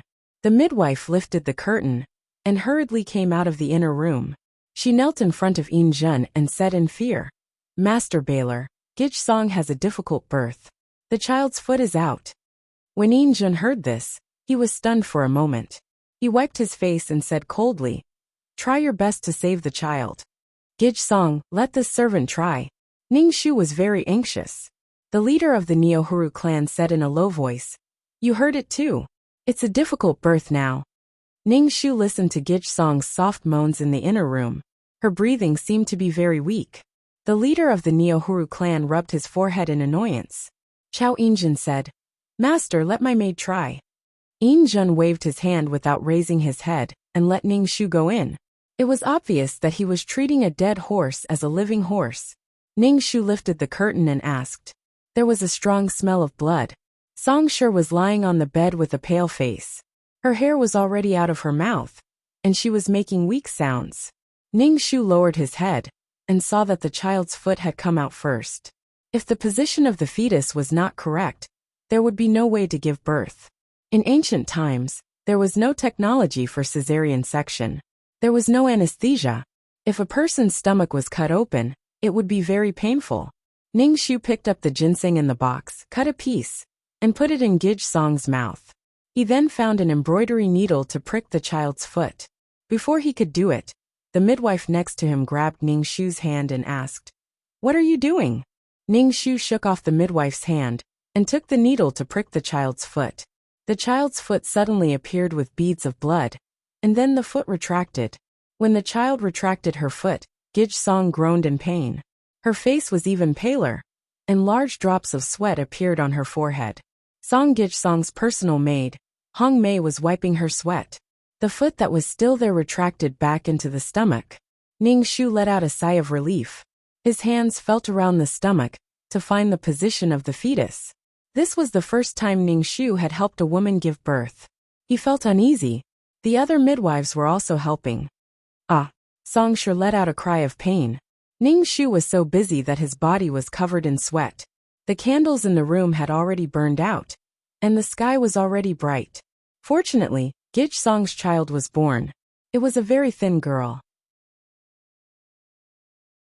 After being born, she cried a few times and closed her eyes to sleep. Ningxu wiped the blood on the child's body and wrapped the child up. The midwife took the child from Ningxu's hands and opened the curtain to go out to announce the good news. Ningxu took the silver needles from the doctor's medicine box and pricked Gij Song. Then he opened the curtain and walked to the Neohuru clan's side. The Neohuru clan looked at Ningxu with some surprise and asked in a low voice, "Is Gij Song okay?" "She's fine." Knowing that she had given birth to a girl, Injin was a little disappointed. Especially when she saw the extremely thin child, she frowned tightly. This child was very thin and weak. In addition, Songshi didn't take good care of her when she was pregnant. It was extremely torturous. The child was born with some congenital defects. Especially when she heard the doctor say that the child needed to be well nourished. Injin rubbed her forehead. She didn't sleep all night. Now she was disappointed again. Injin turned around and left. Ulanara asked the people in the room to take good care of Gij Song. After Ulanara left, the other concubines also left. The Neohuru clan glanced at Ningxu and also left Gij Song's courtyard. "Miaoling, you also know medicine. How did you do it?" Ningxu of the Neohuru clan asked. Ningxu just said that he pricked the child's foot with a needle. The Neohuru clan looked at Ningxu meaningfully. "You have this ability. Why did Gij Song give you away?" Speaking of this matter, Ningxu was more helpless and said, "Gij Song doesn't like me." The Neohuru clan smiled and didn't say anything. After returning to the courtyard, they didn't go to bed. Instead, they washed up and went to greet Ulanara. Ulanara directly asked the people who came to greet to go back. After all, everyone stayed up all night.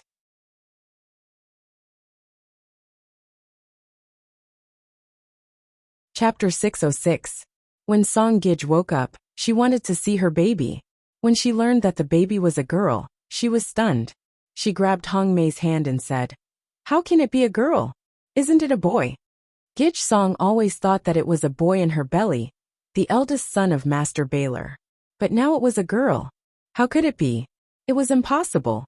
The nanny carried little Gij over. When Songshi saw the thin and weak child in the swaddling clothes, and that the child was very ugly, she panicked and untied the swaddling clothes. Seeing that it was a girl's characteristics, Songshi's body collapsed. Gij flowers first and bears fruit later. Gij will definitely give birth to a little Master Baylor. Hong Mei saw Songshi's desperate face and said quickly, "What Gij needs to do now is to take care of her body and give birth to a son for Master Baylor." "Take the baby away," Songshi said to the nanny and turned over in bed. Songshi was extremely disappointed. It was so painful. She almost lost half of her life, but she gave birth to a girl. Lying in bed, Songshur could hear the maids whispering outside the room. They were all saying that she was so delicate, but she gave birth to a girl.